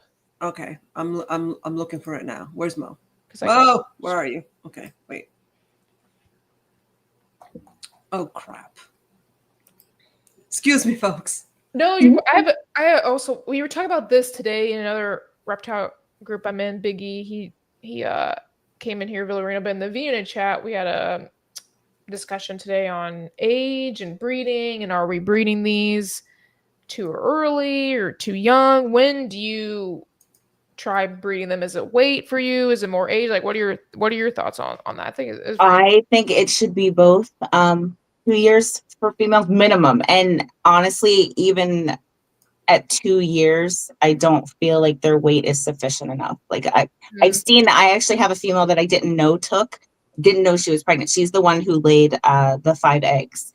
And she definitely was like, I made a boo-boo there. She's just too skinny for me after laying. Yeah. So like 1,800 grams or more, definitely 2 years plus. So health of them, that's the most important. We can make more eggs, so we can make them later. We don't have to make them right now. It's just take care of your babies. So I think that's the biggest thing is just not rushing it. So yeah. I have a het sunset male and female, and I'm dying because we just got them. They're still juveniles, and every day I'm like, come on, girl. Oh, I want to make sunset. I just think they're gorgeous, but have to be patient, Yep, I love sunset. Yep. Yeah. There's another one. Oh God, I can't remember the morph. Monsoon. Oh, somebody just whispered it from the kitchen. Monsoon. That one's cool too. It's cool. I'm not super in love with that one, but I think it's. I love the speckling. I just think they're absolutely gorgeous. Like the Dumerel's boat. She's over there chilling. Oh, she's picking out. I love that they look like they have flowers on their back. Like for me, it's definitely about how cute do you look.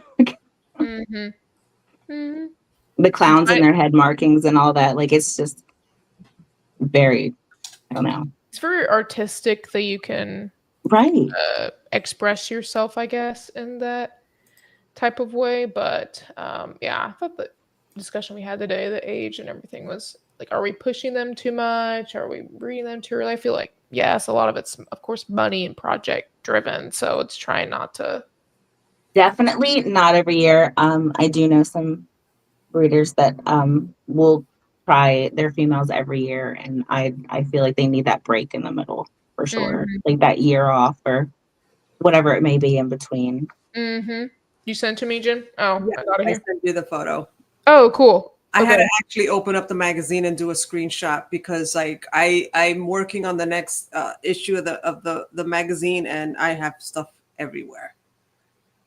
Like my desktop looks like something exploded on it. I sent it to myself. So let me bring it up here. Look, I'm cheesing big because I know I'm going to see one of my babies pop them. I love this photo. Like it's my favorite.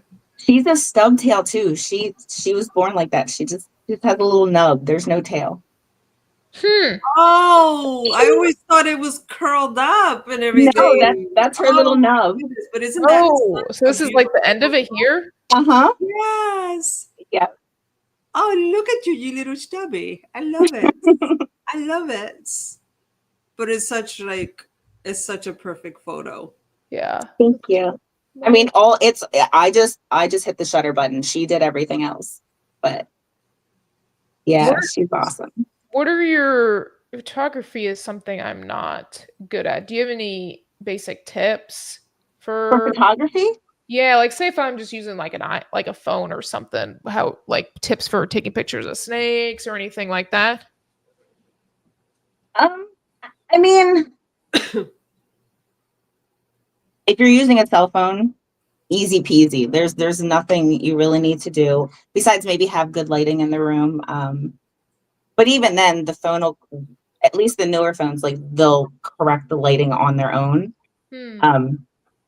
I could talk for hours about what to do with the camera, but as far as photographing snakes, patience is my only suggestion because they will not sit still. They will not go how you want them to go. You know, I don't know if you've tried taking photos, you know, when you're selling your snakes, but they never cooperate. And you'll get the perfect body, and then the head is just a. The geckos.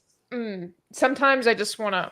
She's like, they annoy the shit at me. The snakes are fine, but it's the geckos. I'm like, all right, I'm just gonna put you up because I'm freaking mad right now. It's like my gecko little faces, and then it pose all day long. Yeah, pose all day. They just can't sit still. Like I kind of gotta cup them and then take off the cup and then get my pictures really quick because they just want to move and be spastic. And I'm like, all right, guys. I had purchased a light box on Amazon, just a little one for the babies. Yep. And I thought that putting them in this box would contain them, but every single snake goes up the back corner and then up the side. So yeah, it's all about patience and maybe a little bit of lighting, but okay, just keep practicing. Yeah, just getting the right angle. I guess it's the angles that I struggle with the most, like head on versus like up the top versus, you know, however many degree. When in doubt, for ball pythons, for me, I definitely,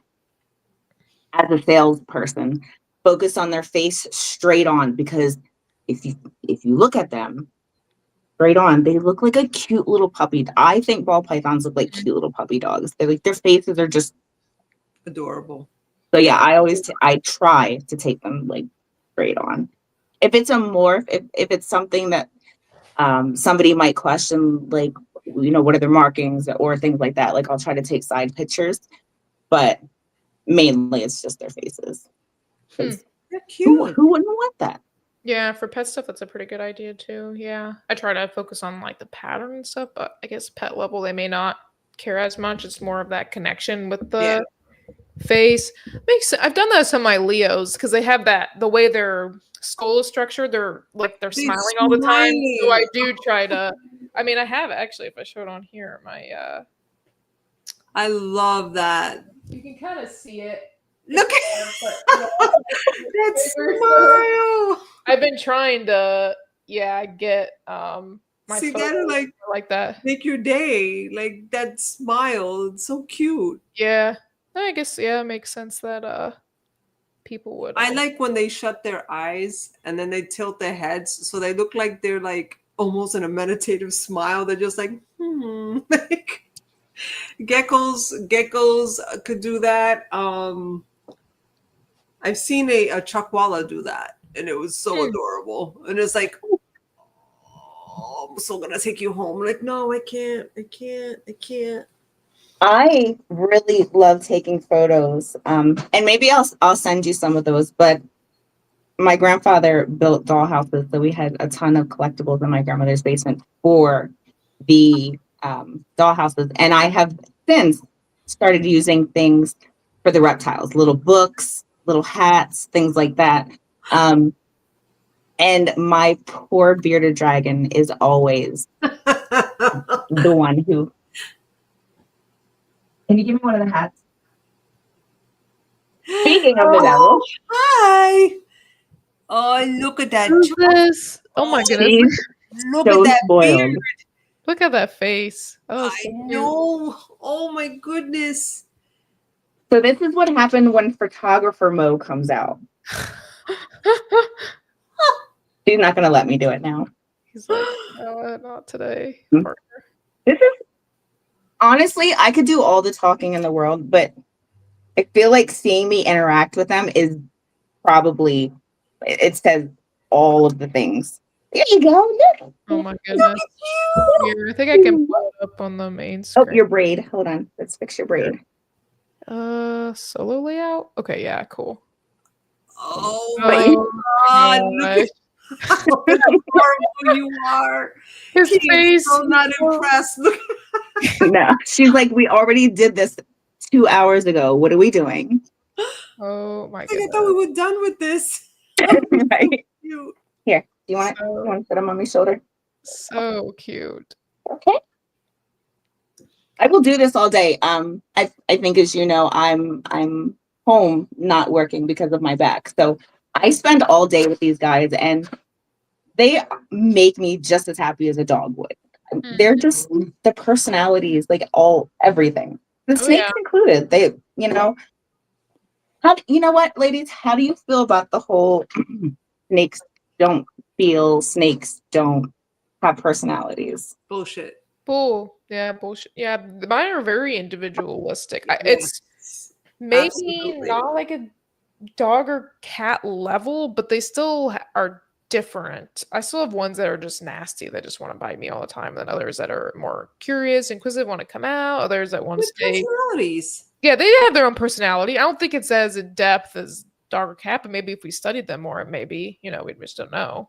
Right, but that's like that whole because people keep like comparing them to dogs and cats. Yeah, and it's like no, they're different. They're only their own thing. Different level. Like the way these like reptiles communicate, the way their body language is, they can't tell you, they can't bark. Well, frogs can bark and things like that, but what I'm like they can't say things like that we normally would associate with behaviors as far as communicating. But I'm sorry, but I've had anacondas, I've had boas, I've had venomous snakes, I've had good moods with them, bad moods with them. Everything was about body language. If you could move around that, your relationship with them is a lot better. But it doesn't necessarily mean that it's going to make them all puppy dog, cute or whatever the case may be. But I strongly believe that they have personalities. They have emotions. It's not the same as ours, but they do. They need that. They need that to navigate through life. How can you sit there and say that this animal can't, feel these things or associate with anyone? It's like, I'm sorry, you're trying to compare it to a rock. Yeah. Exactly. I definitely agree with you on, you can't compare them to a dog or a cat because they're just not that. But in their own right, they either like to be touched, they like to be held. I have a snake who is not happy unless he's out of his cage. Like, he's not. Yeah. He's at the front of it. Like, take me out. And as soon as you take him out, he just lays, he looks around, he's happy. So it's a tactile scent thing too. They find where they're going to be comfortable, whether that's a hide, whether that's a human, whether that's a side of the enclosure on a branch, whether it's in the water bowl, they're gonna go to where they feel most comfortable with, and if it's their human, so be it, you know. Yeah. Yeah. She's listening to us. She's interested in the phone, so I'm watching to make sure she doesn't knock us. It's interesting how the different species, there are different, I would say, levels of, I mean, maybe intelligence, but intuition too, just between different species, how they think, how they respond. It's very interesting. That's why I talk to some of these people with different species. It's very interesting, the behavior. Well, even the stuff they're researching now, like the way garter snakes communicate or rattlesnakes, it's not just the rattle. It's not just the rattling. Like there's a language there. There's things that they're picking up that has never been even like thought about before. So I think once you have more herpetologists or people willing to actually take a look at these animals, and you know, it's I think it's endless. I think it's God only knows what else we could learn from them. Oh, right. I don't know if you had seen a study that was done, and mind you, I've only seen it on social media, so I don't know if it's just a story or if it actually was done. But they did a study with ball pythons and whether they do prefer to live by themselves or in groups. And in this study, they would all they put a bunch of ball pythons in the middle. I just lost my earring, and they had different hides all the way around, and they would all go explore all of the different ones, but they would all end up in one, and they would switch things around, and they still, even if they picked a hide over here or over here or over here, they still all would end up in that one hide. So it wasn't like they were fighting for heat or food or anything like that. Like they just gravitated to the same hide.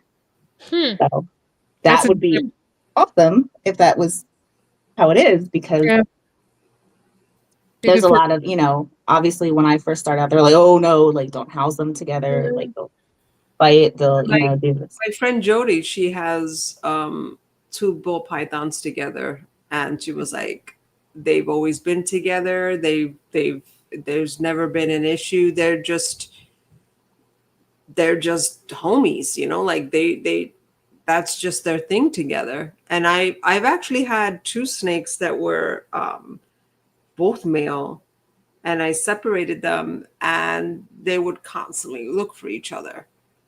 And it was one of those things, like, I don't know if it's a scent thing or whatever, but I always thought I don't want to wait for, because there was also females in the room. So it's like, I don't want to wait for it to become a situation where one of them is going to wind up getting hurt. So let me just separate them now, them having their own rooms and this, you know, their habitats, and they always looked for each other. Sorry, go ahead. No. Oh, I thought you were saying something. When I first started to pair snakes up, because of those stories of don't put them together, even though it was a breeding situation, I would be by, you know, the enclosure and watching to make sure they didn't fight or whatever. I mean, we never had issues, but I was so paranoid because of all of the stigma around not having them together. And then when I saw that study, I was like, wait, if this is true, that's pretty cool, actually. Yeah, it is. It is. Yeah, there's so much more we don't know about these guys, so it's just going to take some time to do some research and more people going out in the wild and seeing how they are. I would like to. Apparently, we don't know a lot about New Caledonia, which is wow. I was trying to look up people visiting there on YouTube this weekend. It seems like we don't even know. Like, think about how many species we keep that are from like there was a whole gecko world of New Caledonia. I don't know. I just think there's so much more to learn. Oh, absolutely. Where these guys are from and learning from it that way. There's so much. When you first asked me, I was like, oh, I don't know a lot. And then I thought about it, and I was like, I still don't know a lot. Even 10 years, I'll probably not know a lot. There's so much to learn with all of the species. Yep, there is. And it doesn't, like, I'm still learning. Like, I obviously have my podcast with Mike, and that he's an OG. Like, Yeah, This cool. this man is just amazing when it comes to monitors. My partner in crime. I love you, Mike, wherever you are. But like learning from him and stuff, and then it's like there's also that moment when you're spending time with these animals that you're picking up things on your own, and then you either talk to somebody else who's been, oh yeah, your geckos did that, like mine did that, what does that even mean? And then it's like your head starts just expanding with what does this mean, and you start looking it up, and you just, it's a learning process. I guess this is why we, as women who love reptiles, saw that right? So I put that in there. Yeah. Okay. Women who love reptiles, but it's how we get together and we can talk, and then we could share about these things and stuff. Like not everybody has the same likes or whatever the case may be, but this is expansion. This is knowledge. This is Absolutely growing. Yeah, that's why I like having multiple people on at the same time you can learn from. And people are always worried. They're like, oh, I haven't bred that much, or there's always something you can learn in the conversation. Like that doesn't mean, if you've had 1 clutches versus 50, there's still things that you've learned that other people could learn.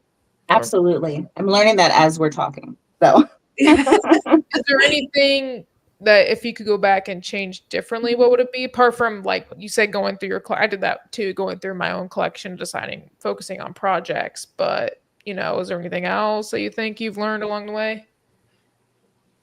Quarantining. Oh, That is huge. And honestly, I was just in the midst of being excited that I was getting all these snakes that I wanted.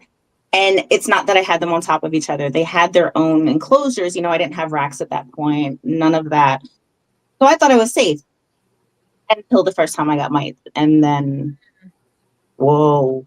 I'm Just so whoa. paranoid about getting those things. I got them way long ago when I had my only one ball python as a pet. So this was like within the first year or two before I got any other ones. I took him to a handling lab at the vet school. Mine were the only reptiles there, and that's where he had picked it up, because as soon as I brought him home the next week, he had like banana, so I could see it clearly, and I was like, it was like, wow. I was like, I just brought him to vet school for somebody else must have had a snake or something and was on them, but mine were the only, I was safe, mine were the only ones there. So yeah. So ever since then I've been way more careful. Even now, I have not seen a mite in over 2 years. But yeah, if I see a little speck on my snake, I'm like, oh what is yeah. that? Or they're like in the water bowl, and I'm just like, fuck. But then usually they're about to shed, and I'm like, oh, thank God. But I like doing shows, but it worries me of doing that. But I have a separate, like in this room over here, a separate rack that I quarantine them with and stuff, but still it's separate from all my other stuff. Yeah, that's how I don't understand, like when people go to expos with their animals. I know certain expos like don't allow that, but there's people that walk in with like 5-foot monitors. Oh yeah. Nice 6-foot python, and I'm just like, you're exposing your pet to so that's many things. Dangerous. You know how like you don't know. Oh my goodness, no. And then they're like passing them. Like, yeah, I'm all for, that whole interaction thing, but I've seen I won't mention any tables or any names or anything, but I've definitely gone to shows and seen lots of mites on several snakes. I've seen it. I've seen it too. Yeah. And I'm still surprised that I don't like receive backlash being like podcasts and stuff, because I've actually called people out on it. Like I've actually been like, excuse me, but this animal has this animal has that. And they're like, oh, you're such an expert. I'm like, no, it's pretty obvious that this animal's not 100%. And yeah, you have it out there, out in the open. Like, yeah, don't do that. I was in the beginning, I was super excited. There's only one expo that's around here that allows animals to be brought in.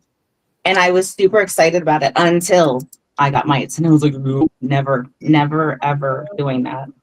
Yeah, I have a strict like ivermectin. She's so mad at me right now. It's like it happened. It's gonna happen eventually. I think there's like no, you can do whatever you can.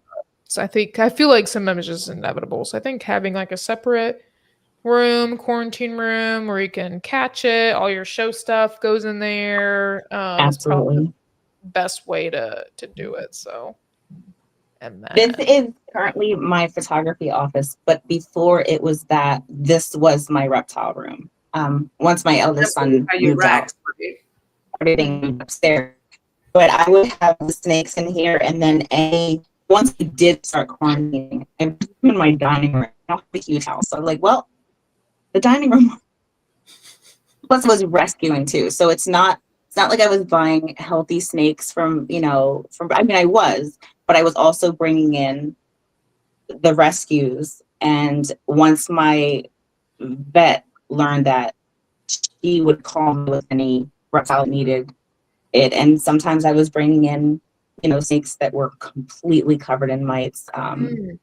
Again, this was after I got it, so I was smart at that point. But and yeah, like those little buggers are. people were like selling them. Like, do you not look? Because sometimes it's so apparent. That's what like, I mean. You walk into a show and they're not only on the snake, but they're crawling all over the enclosure that they're in. Yes, and then you have the other animals next to it, and you're right like, there. That's crazy. Yeah. I've not seen that. That needs to be brought up to the show people and like kick them out or something. yeah, I've done that. Like they've had like dehydrated lizards and tortoises in these tiny enclosures they can't even turn, and the purpose is so that they don't keep making that banging noise as tortoises do. And then you as clear as day, you're looking at like, and I remember seeing it was a ball python, and it was a normal ball python, but it was a little on the darker side. I don't know if it was because it hadn't shed or it was like something was going on with it.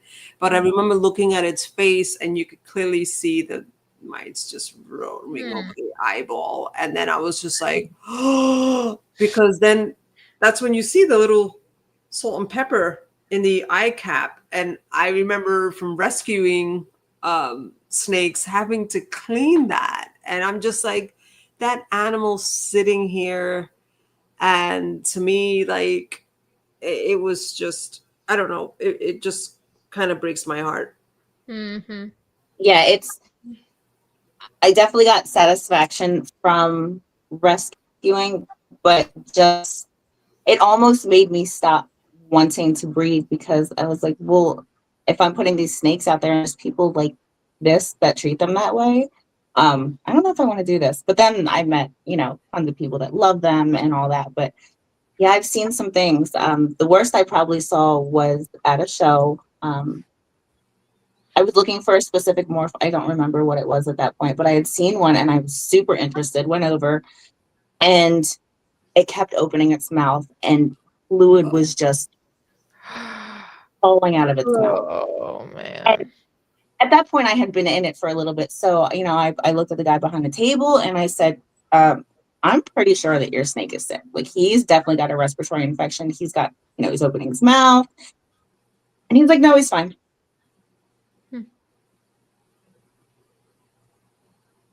I wanted to buy the snake just to fix it, but yeah. You know how many people do that? Like, I know people who, out of like feeling bad for the animal, spend the animal, money on the animal, and wind up like doubling up, tripling up on vet bills and things like that, trying to get the animals back. And a lot of times they die because they're already at that stage, and it's almost like, goodness, this animal's been like this for God only knows how long before you actually even bought it. Like I just.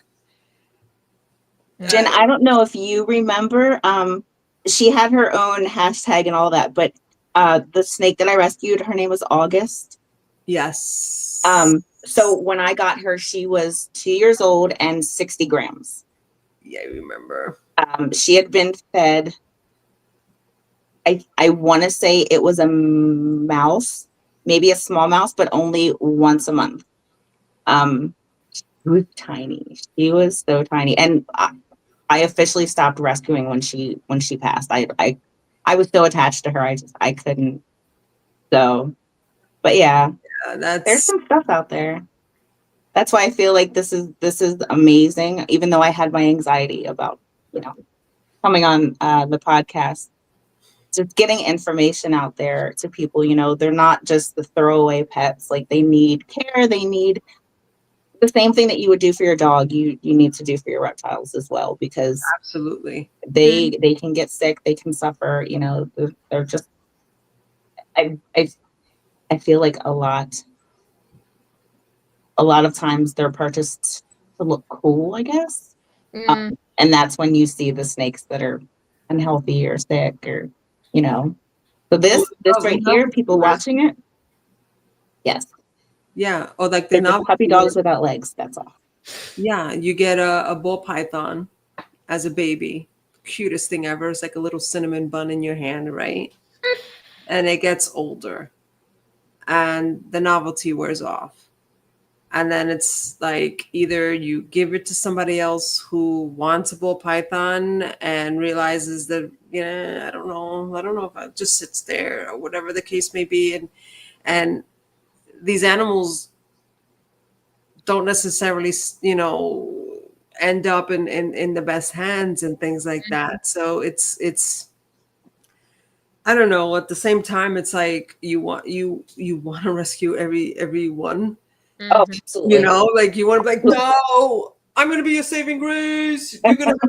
I was told to stop. So definitely, I mean, I was going a little crazy. I was definitely, from my porch pickups to, the vet calling me to, come get this snake. I was going nuts because I did want to save them all. Yeah, it's hard, but then you're just like kind of reiterating the problem doing that.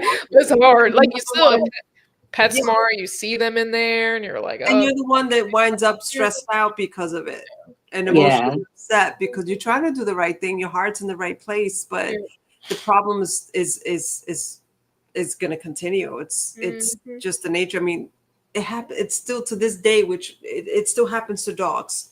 Oh yeah, absolutely. Like, and absolutely. It's, you know what? It most likely happens a lot more to reptiles.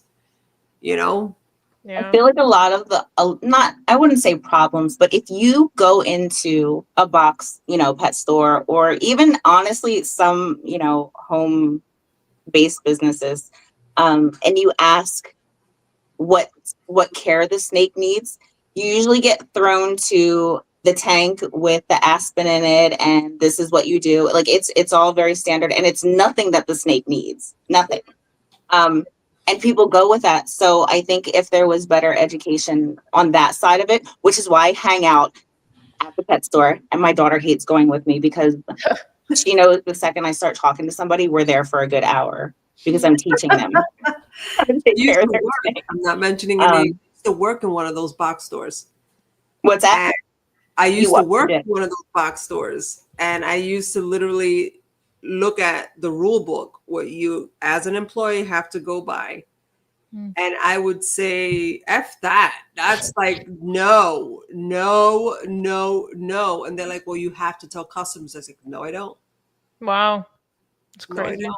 It's like, these are the rules. This is, this is policy. And it's like the baseline for the policies were sound, but you can't. And even if you go into those box stores and if you see the way the habitats are built, you ever notice how you have ball pythons, bearded dragons, leopard geckos, and then you have some other like rainforest species on the side, all in the same rack? And I'm just like, how do you put semi-arid species with tropical species? Correct. How do you manage that? Yeah. On the same exact system. It's all one system. It has either one or two of the UVA bulbs, a basking temp, and a rug. And it's like, no, this animal has this specific needs. This animal has. Or like, the bearded dragons with the pelleted food. Oh, that just like, it like grinds my gears like so much, because I do consulting on the side, and so I see a lot of people get them from the pet stores and they feed him the bearded dragons this like pelleted diet, and they try to argue with him like, oh well, this is what the PetSmart said. I'm like, no, they need salads and live insects. I'm sorry that you got sold a lie that they're fine on pelleted diet, but that's not correct. That's not it.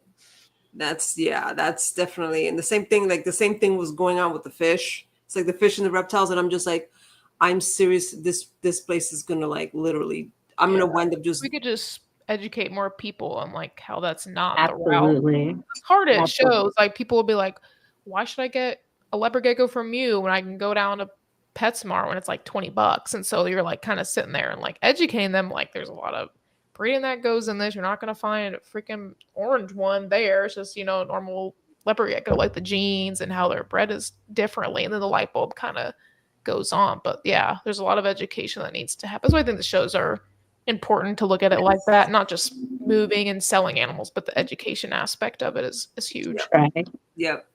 Definitely. Yeah. Like I said, I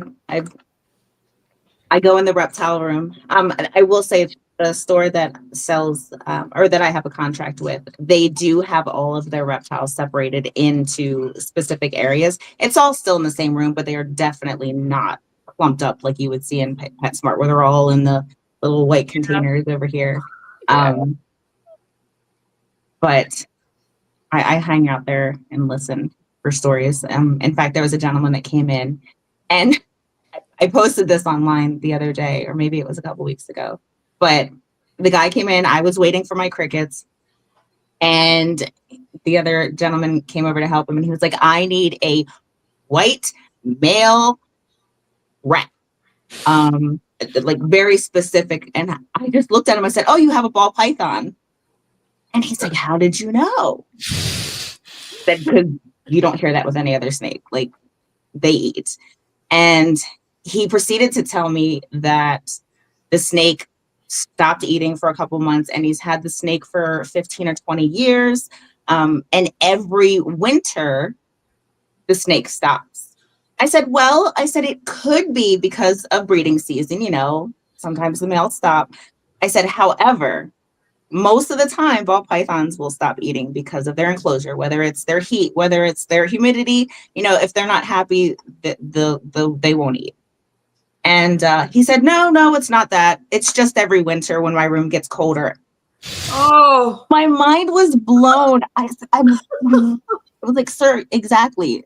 Just turn the heat up in your room or put a little space heater. I bet you your snake will eat." He didn't want to hear it. He grabbed his white male rat and walked out the door. I'm just like, oh.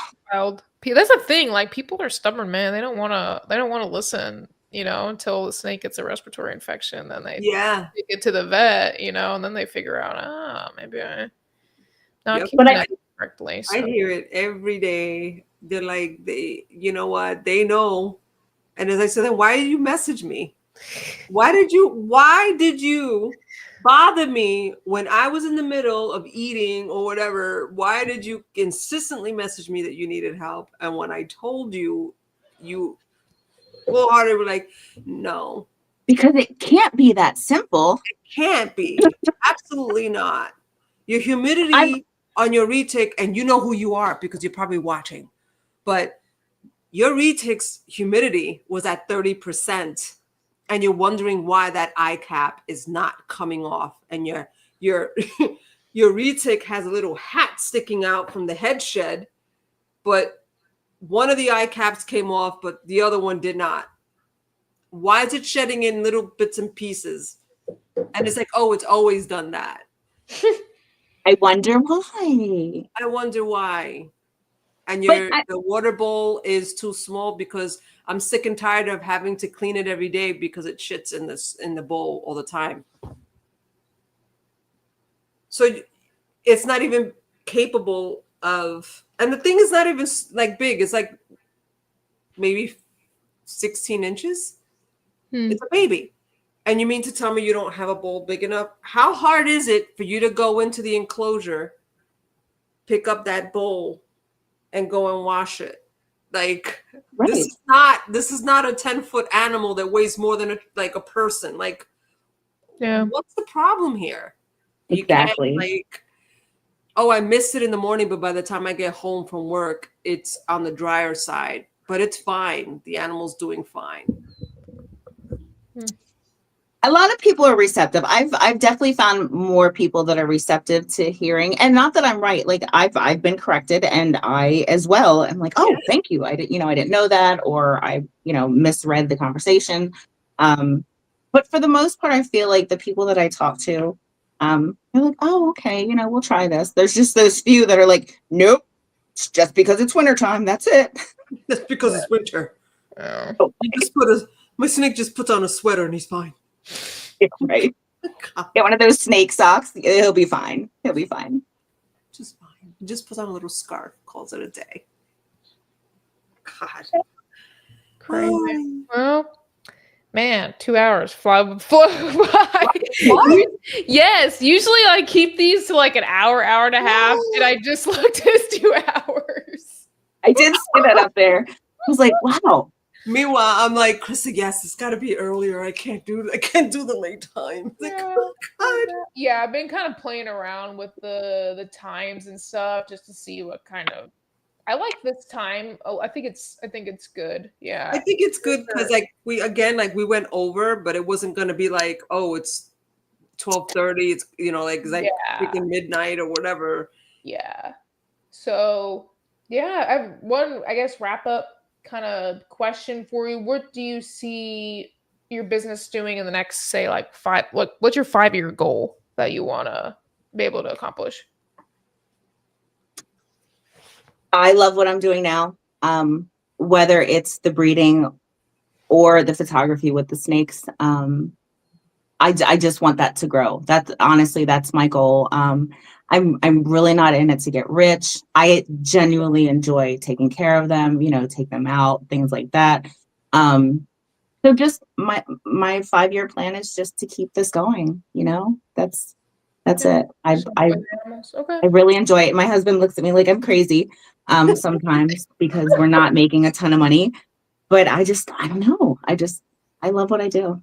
Mm-hmm. So that's good. You go, girl. You go. Awesome. Congrats. Cool. Well, it was a fun show. It was nice. Yes, it was. And I learned it flew by. I felt like we were just in the room, kind of like chit-chatting. But I try to make this just easy going. It's not like, I don't think of it as an interview. I think of just like a conversation. And then you have no idea. All day long, my anxiety. I was like, I can't do this. I know that I'm going to be by myself, but I can't do this. I don't know enough. I'm not. A lot of people say that, and then they'll message me. They're like, "Oh my gosh, it was great. Like you made me so at ease." So yes. I try to have a pretty calming, like relaxing, wonderful first experience. Wonderful. Cool. Glad to hear that.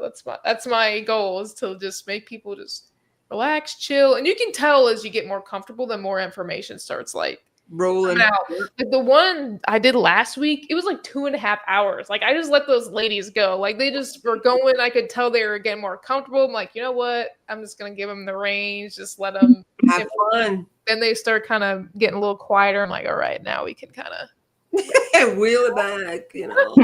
Like 2.5 hours. I'm like, no, this is great, and I hope that your 5-year plan for sure is to keep this going, because I don't know. I'm from Lancaster, Amish country, but I don't know a lot of female reptile breeders or even handlers. So I think this is great to put us out there that we're here and we're badass.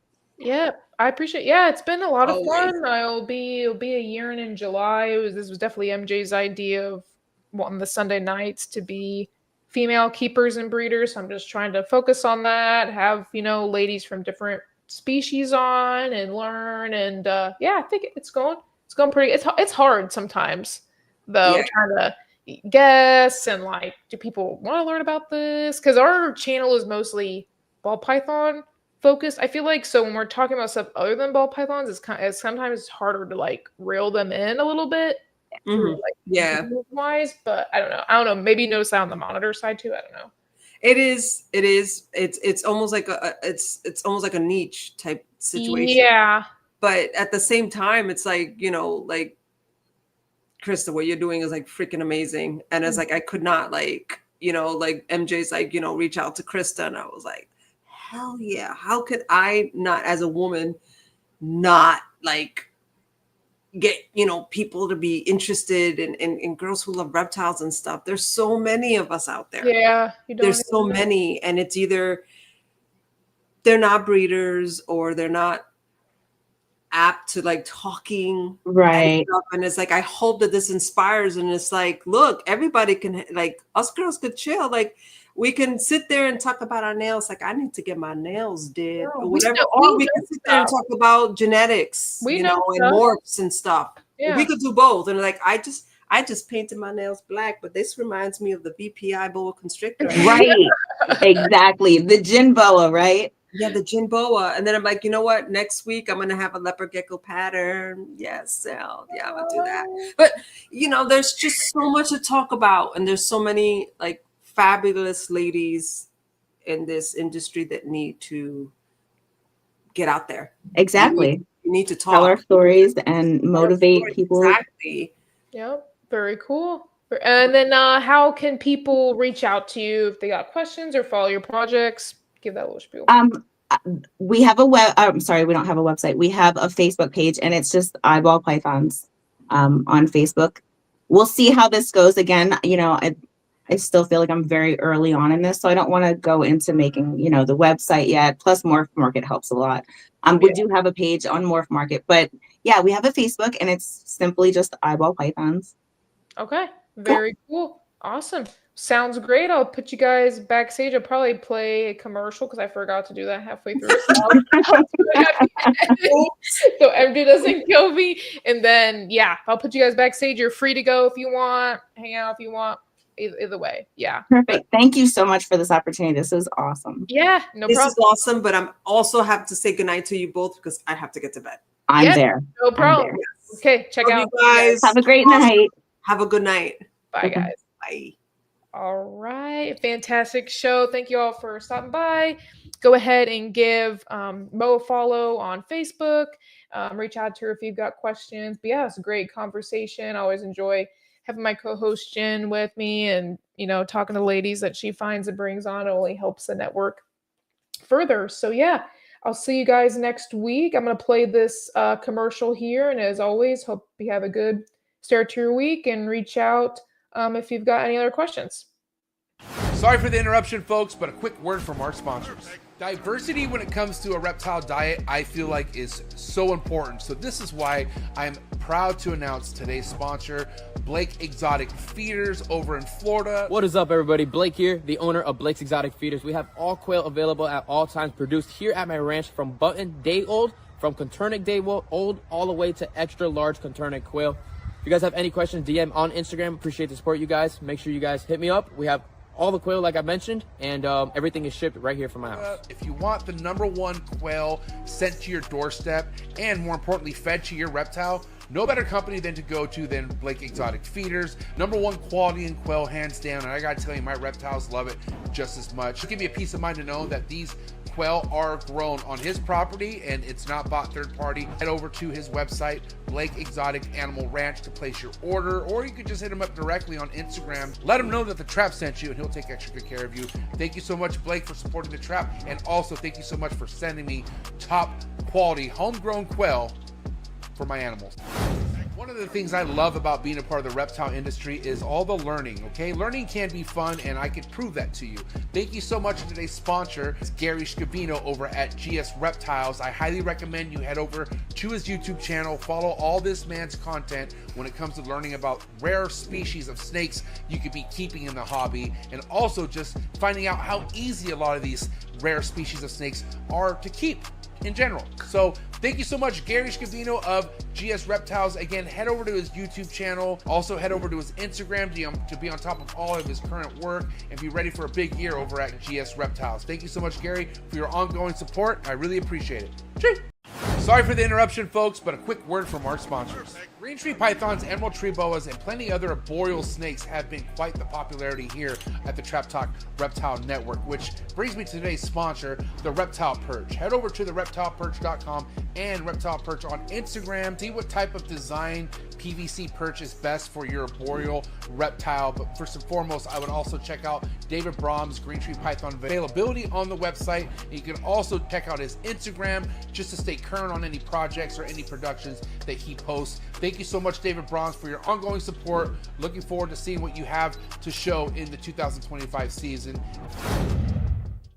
When you think about building a good community and being a leader of that community, nobody comes to mind better than Mark Hager over at Texas Chondros. That's right. Make sure you head over to TX Chondros on Instagram and also head over to Mark's website. See what he has available green tree python wise and be ready for quite the 2025 green tree python breeding season out of Mark Hager. He's a veteran in the green tree python game, one of the best and nicest breeders in the green tree python game. He's been putting on the whole state of Texas for as long as I've known him. So if you want to see all the amazing other chondro keepers out of the state of Texas, another good reason to go follow Mark Hager over at TX Chondros on Instagram. And again, head over to his website, texaschondros.com. You can find all the links in the description below. Thank you so much, Mark Hager, for supporting the trap. Cheers.